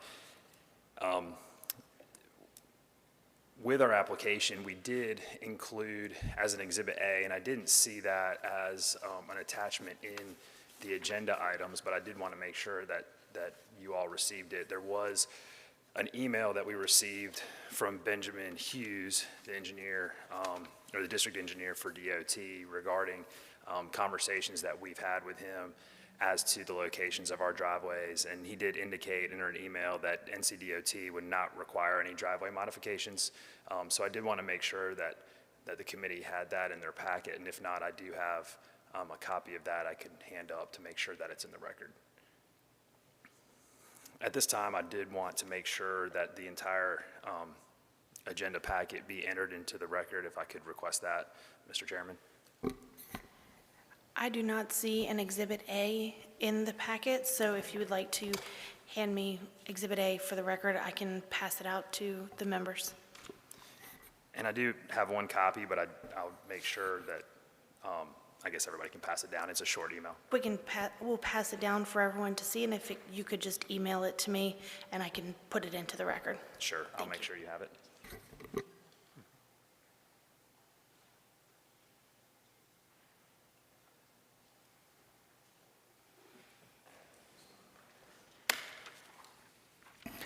If you just want to read it real quick, that'd be fine. That might be faster. That'll be in the record. I know you don't have it anymore, but your preference. Yeah, I'm happy to read it.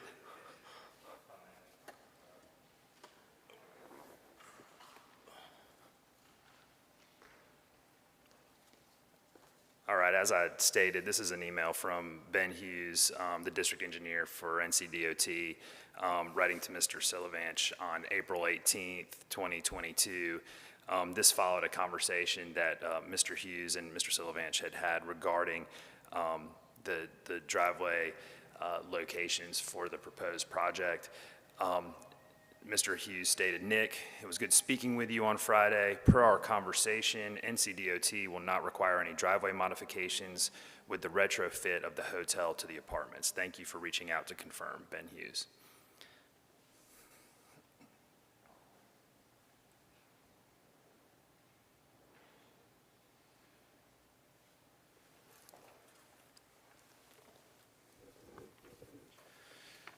So as staff had stated, this is an adaptive reuse proposed project that would convert the existing Days Inn, as well as the restaurant structure located on the Market Street side of the project, into 116 apartments in a commercial building in the restaurant area.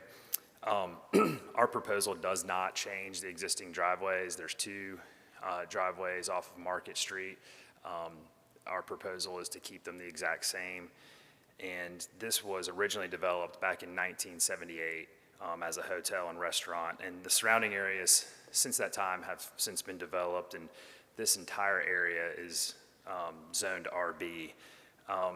Since the initial construction of the hotel and restaurant in that late 70s period, there's been substantial construction and road work along that Market Street corridor, including the widening of that roadway. And the plan that obviously we've proposed does not alter the current driveway or setback requirements that have been in place since probably somewhere in approximately the mid-1980s timeframe. Any of the modifications that we've worked into the project have taken place towards the rear of the site, As staff has stated, we were able to obtain 2 variances from the Board of Adjustment a month or 2 ago, specifically pertaining to the amount of parking spaces as well as the amount of open space required in that RB zone.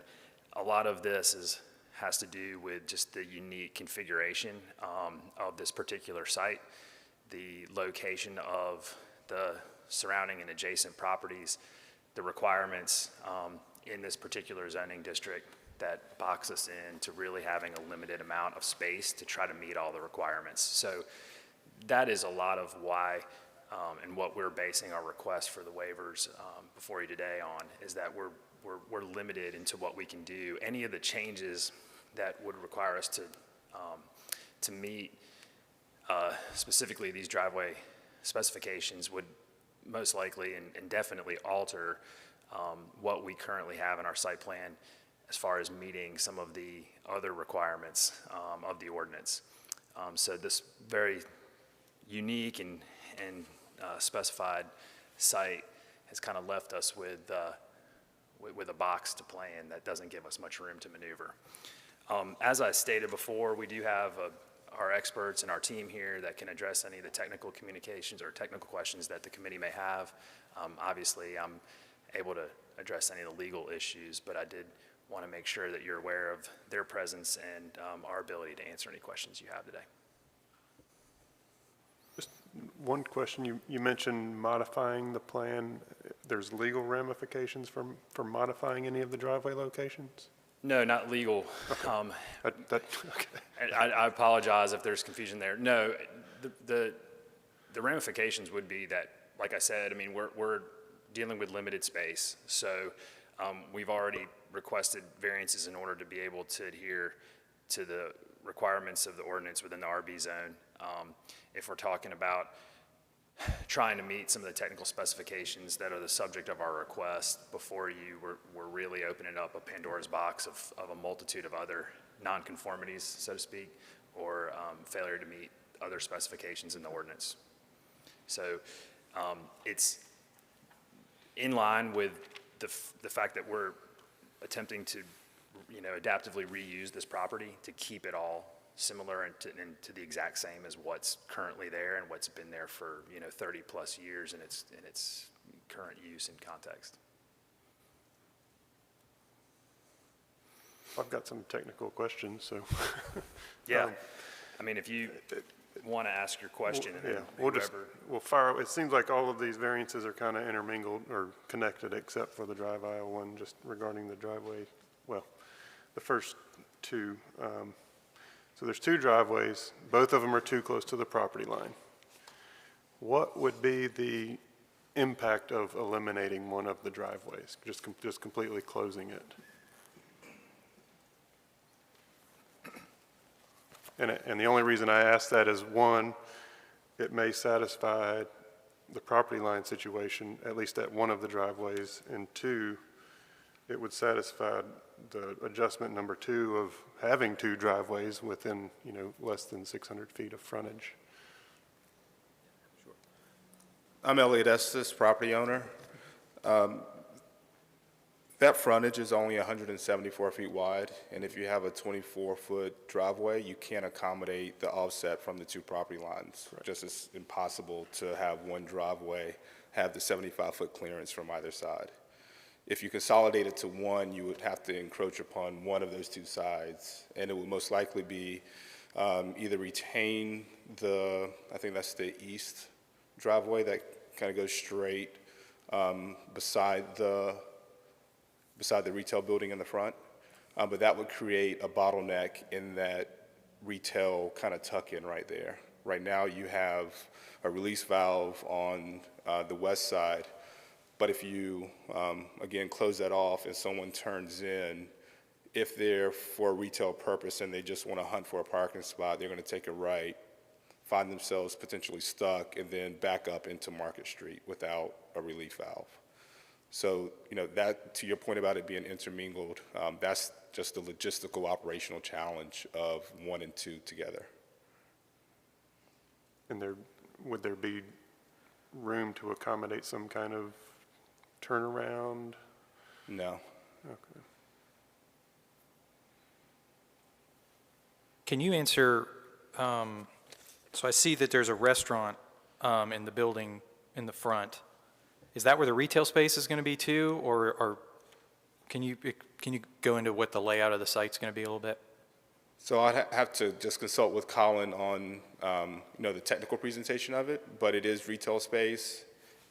You want to help me with that? Yeah, I will. So it's currently a restaurant, so, what's most recent use was a restaurant, but the way in which the plan use is for it to be a commercial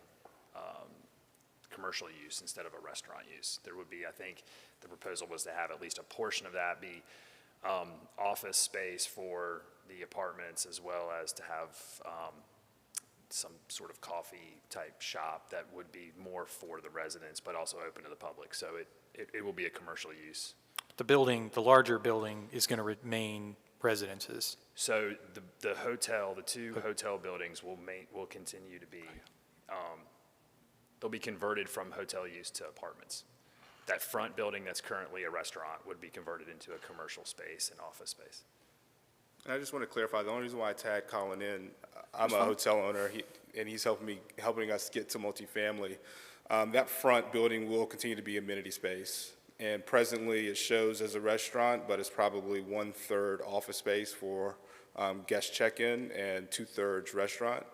And whether it's, leasing services for multifamily that replaces the 1/3 that's presently used for guest check-in, and 2/3 restaurant, which becomes a coffee shop and amenity space for guests, for residents, it's going to substantially remain in the same type of operation. Thank you. The only other technical comment I had was there any auto turns done to show how an emergency vehicle can navigate? I mean, we know they can navigate in the driveway entrances. I think that the widths are to standard, but through the site, and most importantly, that 18-foot drive aisle width and back, are they going to be clipping cars? I just would like to see how that would occur. No, we did not do that study. It was not requested as we went through the TRC process, and I believe someone from the fire department was a party to that and did not recommend that. Pre-TRC, excuse me. It was not requested, and it was not done. Okay. Yeah, I mean, I would just follow up by just saying that 18-foot width is the only spot, the one that was boxed in and shown on the staff's presentation. That was the only area in which they've identified, or that we show on our plan, that would have that particular issue. I mean, I'm not someone who has that particular expertise, but I believe there's enough area for emergency vehicles to be able to get in and out of that particular area without clipping the cars based upon the widths of the other drives. But again, it's just that one particular boxed area that is showing 18 feet. Okay. There's something I do want to point out about the design. Eric Seidel, review engineer. For the original pre-TRC submittal that the applicant made, those two spaces there, currently the spaces go to the pool area, so those are two existing spaces. For a That total of shows up on 4. aerials, yeah. Emergency Services, Chief Walker and the engineer and myself asked for those two spaces to be removed. If you could move up to the microphone. To help for the 500-800 rule for connectivity and circulation internal to the site.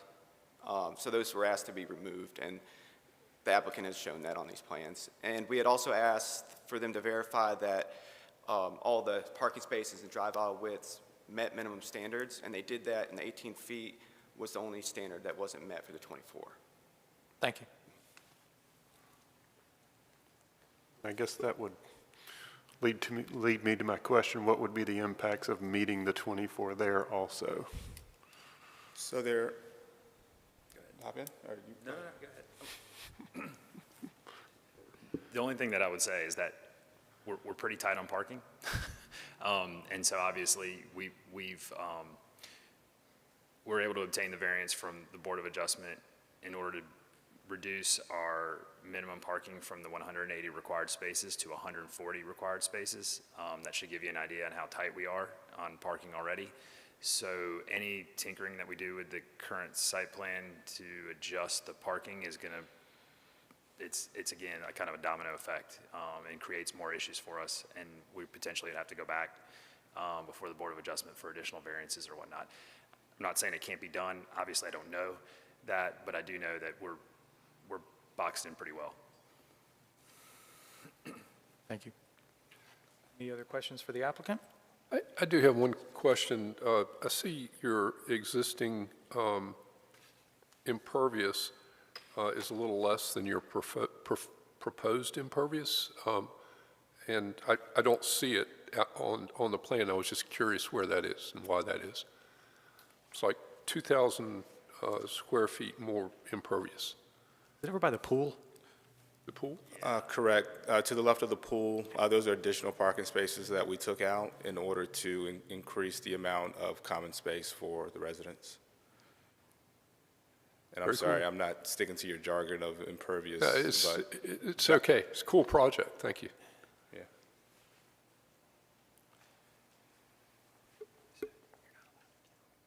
The drive aisle against Market Street, that one's 24 foot. I didn't see a dimension on that one. Go, like, yeah, there you go. The one, that one right there. So as I understand it, all of them meet or exceed the 24-foot width except for the one That other identified. one. So if that one's wide enough, I'm going back to Dennis's question about going down to one curb cut.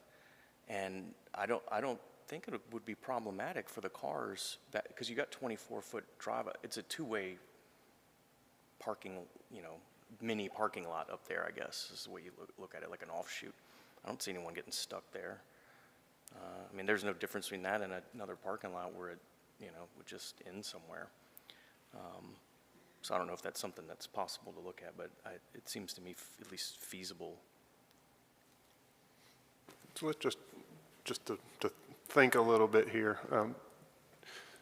Supposing we close that western driveway, would there be any room in that area to add 2 parking spaces or a turnaround by manipulating on-site, the internal curb lines,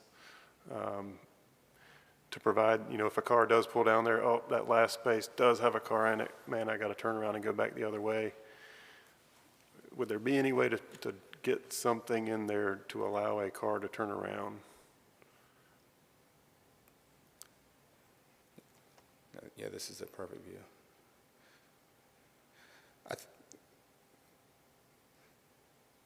And I don't know where the right-of-way line is on this plan, but maybe you know where the... Yeah, and we're all, drivers and parkers, or most of us are. I think that is tighter than, like your rearview mirror, what appears. Because when you do turn in there, that is marginally a two-way space. So if a car pulled in on the west and then the east, and they both wanted to park directly in front of the check-in, there is maneuvering, and there's not, what's the best way to phrase it? It's not just like standard clearance, like you just come in and just pass one another. Like there's a certain courtesy and right-of-way that you have to afford one another. So if you close that off, if you're at that, we might be able to flip-flop striping at the very end, but you've got to leave a buffer for people to kind of back in and back out and head in the, I guess that's the east direction. I was just thinking out loud. And I'm trying to brainstorm in response. Yeah. Every conversation we've had with Steve and the team and our own experiences pulling in there, the thought of closing that off and making the eastern location the only access point, it just doesn't seem practical it is feasible, you can do it, but it doesn't seem practical for how that area is used for ingress and egress. And I'm just looking at it, obviously Ben has sent the email he sent, he was fine with it, but just from the access management standpoint of safety along Market Street, having multiple I mean, there's 3 driveways on the screen right here within, 300 feet. Reducing the number of driveways along a US route or a primary arterial route is, from the safety perspective, that's definitely ideal. So that's what I'm struggling with, that if there were a way to manipulate it somehow to get down to 1, that works for you guys, obviously. That's what I'm, we're over 600 feet from the city's technical standards, says, okay, you can have 2 driveways. We're at 100 and, what did you say, 40, 130 something feet, so. 174. Yeah, 174.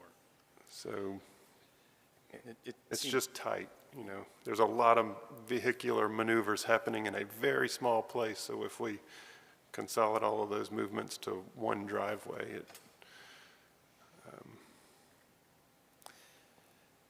Yeah, I mean, again, I just go back to, based upon the current layout that we're working with, any of these changes, does have it is going to cause a chain reaction, right? So when we start tinkering with it, we start moving with it, we've got other requirements that come into play. We've got DOT requirements. If we are going to keep the driveway where it is, we're still not meeting the 75 feet. And if we're going to move the driveway to try to locate, to essentially try to consolidate into 1 and locate it somewhere in the middle, if we felt like that was more appropriate, we're going to run into some major DOT issues with the driveway permit and other things like that. Again, what we're trying to do is we're trying to prioritize, what we can do with kind of the hand that we've been dealt as far as this particular location. We've addressed everything that we can to the extent possible, and then, we're not proposing to make any substantial changes or any real changes at all from what's been existing there for 30-something years. I'm not aware of, and no one has pointed out to us, a history of that being a problematic turn-in with, considerable safety risks or concerns. And so, that is one of the findings of fact, that we don't believe this would pose any type of increase in risk to the public or any safety concerns, because it's been in existence and we don't have any knowledge of that history of any problems there. So we're just requesting that we are able to continue the current use that's been there for quite a long time without any real known problems. Obviously, we have, we'd love to be able to have more room. I mean, I'm not at all suggesting to move a driveway. I think the one to the east is at a pretty good spot. I mean, you more or less get to pull right in, and if you live back there, you can go drive, towards the back.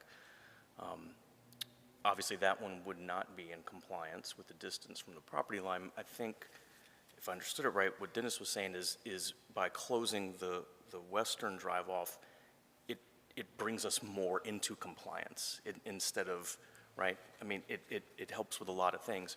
And I guess from the technical perspective of being a committee member up here, I mean, we have to look at why these things cannot be achieved, right? And I guess now that we're looking at it, it seems achievable to close that drive off. I mean, I know you're not making the condition any worse, and I agree, cool project, this is great. We want to, help you get through this as much as possible in the best way. But there are, by removing vehicle pedestrian conflicts, it actually makes a safer environment, right? So, I don't know where the nearest bus stop is, for example, to here. There's one probably pretty close. If you're walking along the sidewalk that you see here, I mean, it's just the amount of times that someone has to stop and either wait for a car to cross their path or not cross their path. And roads like this, unfortunately, over time, were developed with maybe different strategies or different kind of requirements in mind, but you see just a ton of curb cuts up and down the road, and it creates problematic and dangerous conditions. I'm not saying literally this one driveway is doing it, but as you take the whole road in, you really want to minimize that amount of curb cuts, I think. So I'll just leave that out there for the group. Has DOT identified this area for like a super street where there's going to be medians in the road with limited, and do we know which of these driveways will be impacted by that? I don't know. I Can think it would be, you zoom out a little bit, Brian, see, like, where are we on Market Street? Good afternoon. My name's John Hennett. There is a median plan for this section of Market Street, so there'll be no left turn in from westbound traffic. Lynn's a little, Not at this location. Low Water Drive is just down the road, so I don't know if they're putting in a U-turn, but that's where the driver's going to have to go. thank you. Thank you. I think we've got to open the public hearing, and then we can have more discussion about it. I think you guys have answered all our questions. Thank you. Thank you. All right, with that, I'll open the public hearing portion of the meeting, generally limited to 10 minutes. Is there anyone from the public who would like to speak? Seeing none, I guess I will close the public hearing on this, which leads us to the discussion on the waivers. My opinion or my look on this is kind of like two of the waivers are related and the other two waivers are related. So you kind of got two separate issues that we're kind of looking at, because the 500, 800-foot waiver is related to the 18-foot drive aisle and back, and then the two driveways are obviously related. So it's more of a question of what is the committee, which one does it want to tackle first?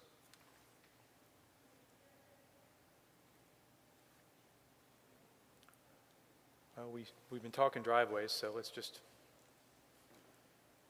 continue that discussion. The first, which one was the first? Was it I don't have that up on my screen. Was it number of driveways or offset? Property line offset. Okay, so the property line offset is the first one, and then the number of driveways, which obviously are both related, is the second one.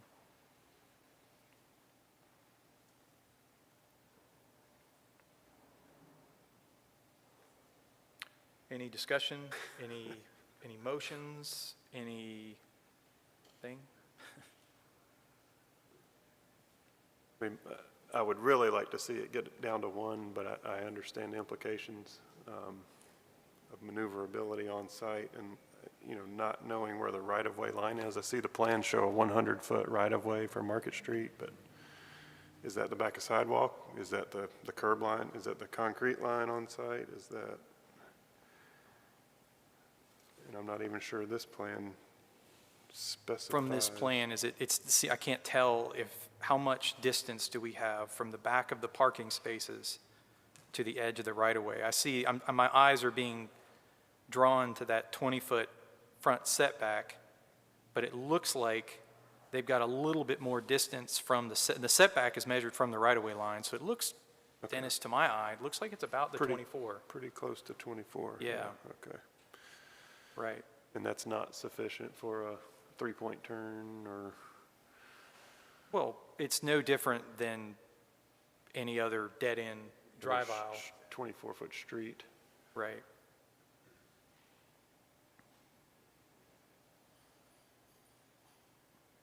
So, I mean, my gut feeling is to close the west one off and get rid of one of the variances completely, or one of the adjustments. It would get the site down to one.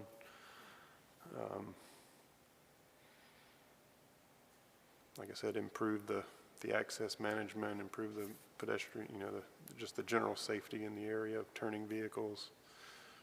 Is that a motion? I'm just discussing. You're discussing. Okay, all right. We're discussing. Huh? You what? Yeah, I feel like, I haven't heard from Fire. I'd like to hear what your concerns or thoughts are. I know you're going to be more interested in the second one, which is the 500, 800, and the 18-foot, but I'd like to hear some thoughts on the driveway location. From the standpoint of, this is an existing location that, we have responded to in the past for various medical, fire-related reasons, and we've really never had any issues. The eastern drive obviously gives us more of a straight shot to the entire property, we would not even enter in the western part of that. And even if, if that being said, if we entered into the eastern and had to go into, let's say, where the commercial portion is, it's such a short distance that we could easily back towards the hotels without having to worry about encroaching upon Market Street. So we really don't have an opinion as to whether, one versus two, but we would be always taking the eastern because it's a straighter shot to the entire property.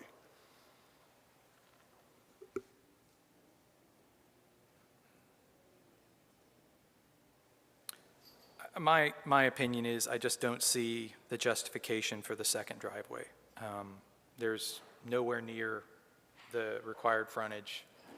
The driveway on the west side is very close to the adjacent driveway, so you've got some potential turning movement conflicts there. I'm going to go ahead and I'm going to move to item number 2, which is design adjustment number 2, which is, I believe, the number of driveways. And item 2, yeah, I'm going to make a motion to deny that variance, to require them to eliminate one of the driveways, the westernmost driveway, potentially, due to the real lack of a site constraint and the potential safety issues associated with the multiple driveways. I'll second that motion. Any other discussion on number 2? All in favor, say aye. Aye. Opposed? Okay, that that variance is denied. So moving on to number 1, which is the property line offset. I think the location of I guess the eastern side seems pretty good. You don't have the conflicts there, and you're sort of moving right into that turn lane, so I don't feel like you're ever going to get a driveway right next to that on the adjacent property. And it does align with the, it is the one that the fire department has said that they were going to use anyway. So I'm inclined to approve the property line offset for that one, to allow it to remain.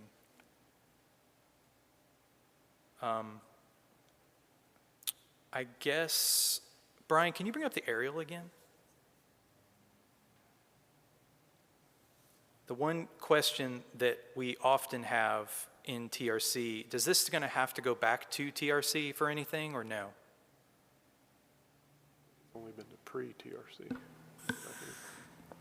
If it's just the driveway reconfiguration, it would be handled through engineering and a driveway permit. Okay. Only reason I mentioned, is there any way you can drop street view down on that apron?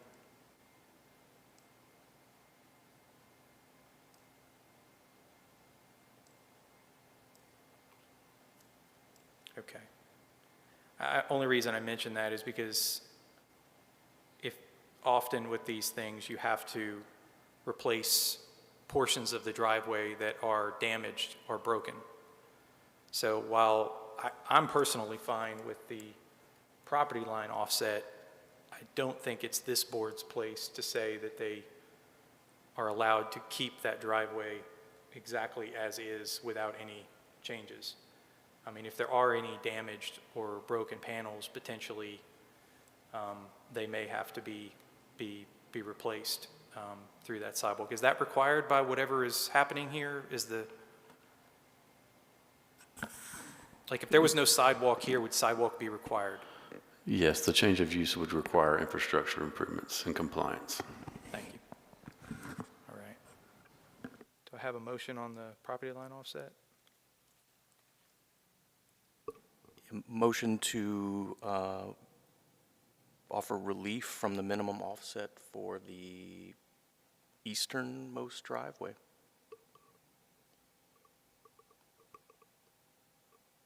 Yeah, I'll second that. Okay. Any other discussion? All in favor say aye. Aye. Aye. Opposed? Okay, that variance is granted. Okay, now moving on to 3 and 4.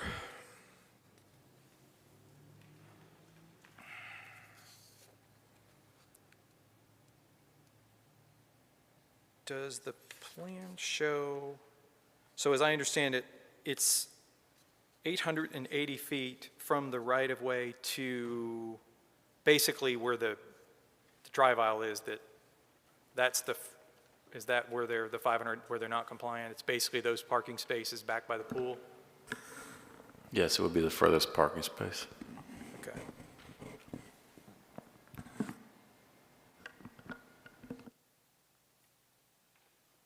Just if it was requested at pre-TRC by Walker to accommodate it by the removal of those 2 parking spaces, I mean, You think you can get around, what if cars are parked in those first 2 spaces?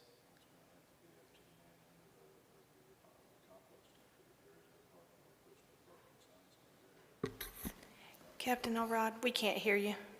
Sorry. Some provisions would have to be made by the HOA or the hotel for either marking those spaces for no parking some way or signage or something that vehicles would not be parking in those areas. That's about and again, since it's private property, that it had to be maintained by if it's an HOA or property management or so forth. something like, But they had to have some type of visual, say, don't park here, there's no parking, because very good point. People will park wherever they want to, and if that becomes an issue, it may have to also be marked as fire lane. and that's what I was going to get at, with Like, something as probably have it simple as marked as a fire lane would be more, and plus it's more enforceable from a standpoint of if we catch cars there that they can be cited for it. I think the plan's showing an 18-foot drive aisle there, not parking spaces, but if it were amenable to mark it as a fire lane for those specific reasons. I was think going that'd to be make that a recommendation, compromise, yeah. that it should be marked as a fire lane to keep people from, try to discourage people from parking there, let's put it that way. Drop their chairs off at the pool.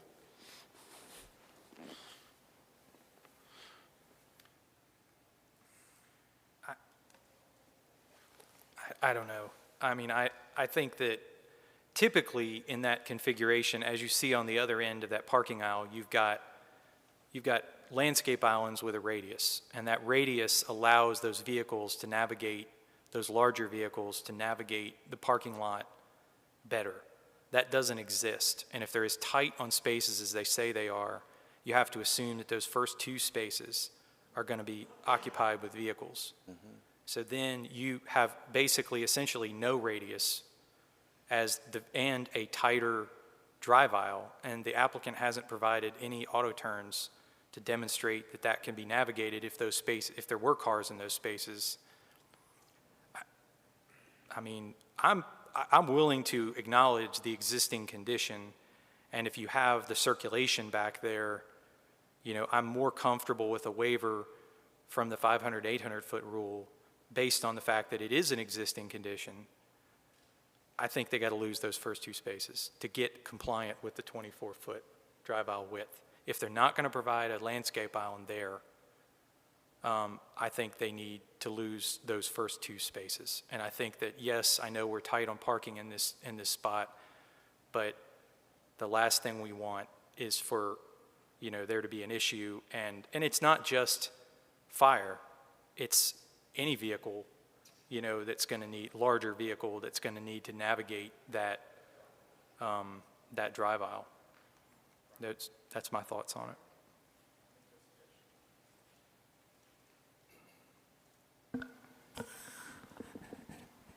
I think the applicant would like to provide some feedback if the committee was open to that.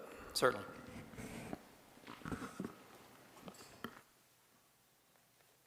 Again, Elliot, the parking spaces that are presented are shown to 9-foot widths.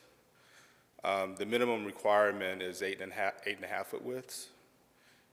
And Steve, the person responsible for having this restriped, is here.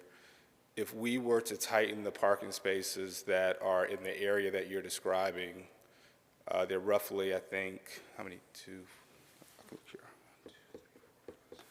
13. 13, 12, so we could get another 6 feet from that to get to 24 by going to the minimum requirement instead of showing the requirement as shown here.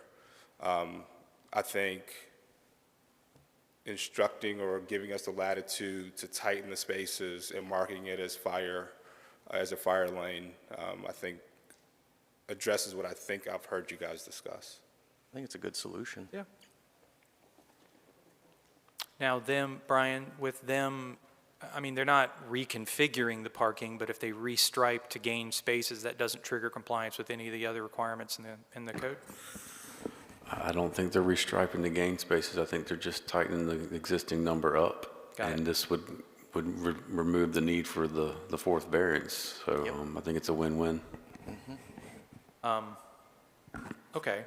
Well, I think then if that's the case, I mean, I'm inclined to, I guess we have to take action on that variance Yeah, let's just deny that one and approve the driveway length. with the condition about the fire lane. Yeah. Yeah, I'm good with that. We need a motion, though.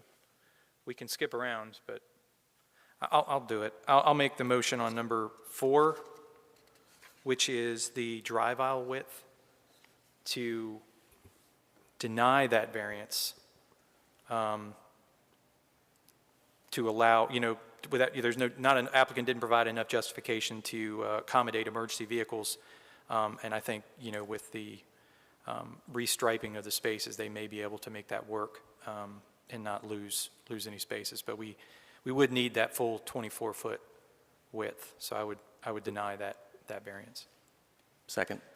Okay. Any other discussion? All in favor, say aye. Aye. Aye. Opposed? Okay, so that number 4 is denied, which brings us back to number 3, which is the variance from the 500, 800. Can I get a motion on that?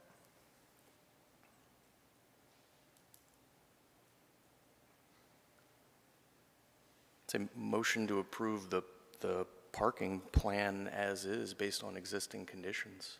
Yeah, motion to approve the waiver Yeah, based on yes. existing conditions. The Yeah. third. Okay, and what do we need to state anything about the fire lane? I mean, if they provide do we need to make that noted as a fire lane? I would have it also to include, to note that area as designated as a marked fire lane. Okay, so that's the condition? Designated as a marked fire lane. Any other discussion on that? I'll Second it. second. You can second. All in favor, say aye. Aye. Aye. Any opposed? Aye. All right, that passes. Anything? You will require approval of the preliminary plan and the conditions in the report if you so choose to accept those conditions. Thank you. So there were 5 recommended conditions that would potentially be tied to the approval of the plan, preliminary plan. They look to be all pretty standard conditions. Do we have a motion? I'll make the motion to approve the plan based upon the adjustments that have been required already. I will make a motion to approve the preliminary plan with the conditions noted in the staff report. Second. All in favor, say aye. Aye. Aye. Any opposed? Motion carries. Right.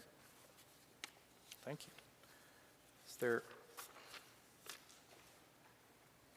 any other items to discuss? Hearing none, I'll close the meeting.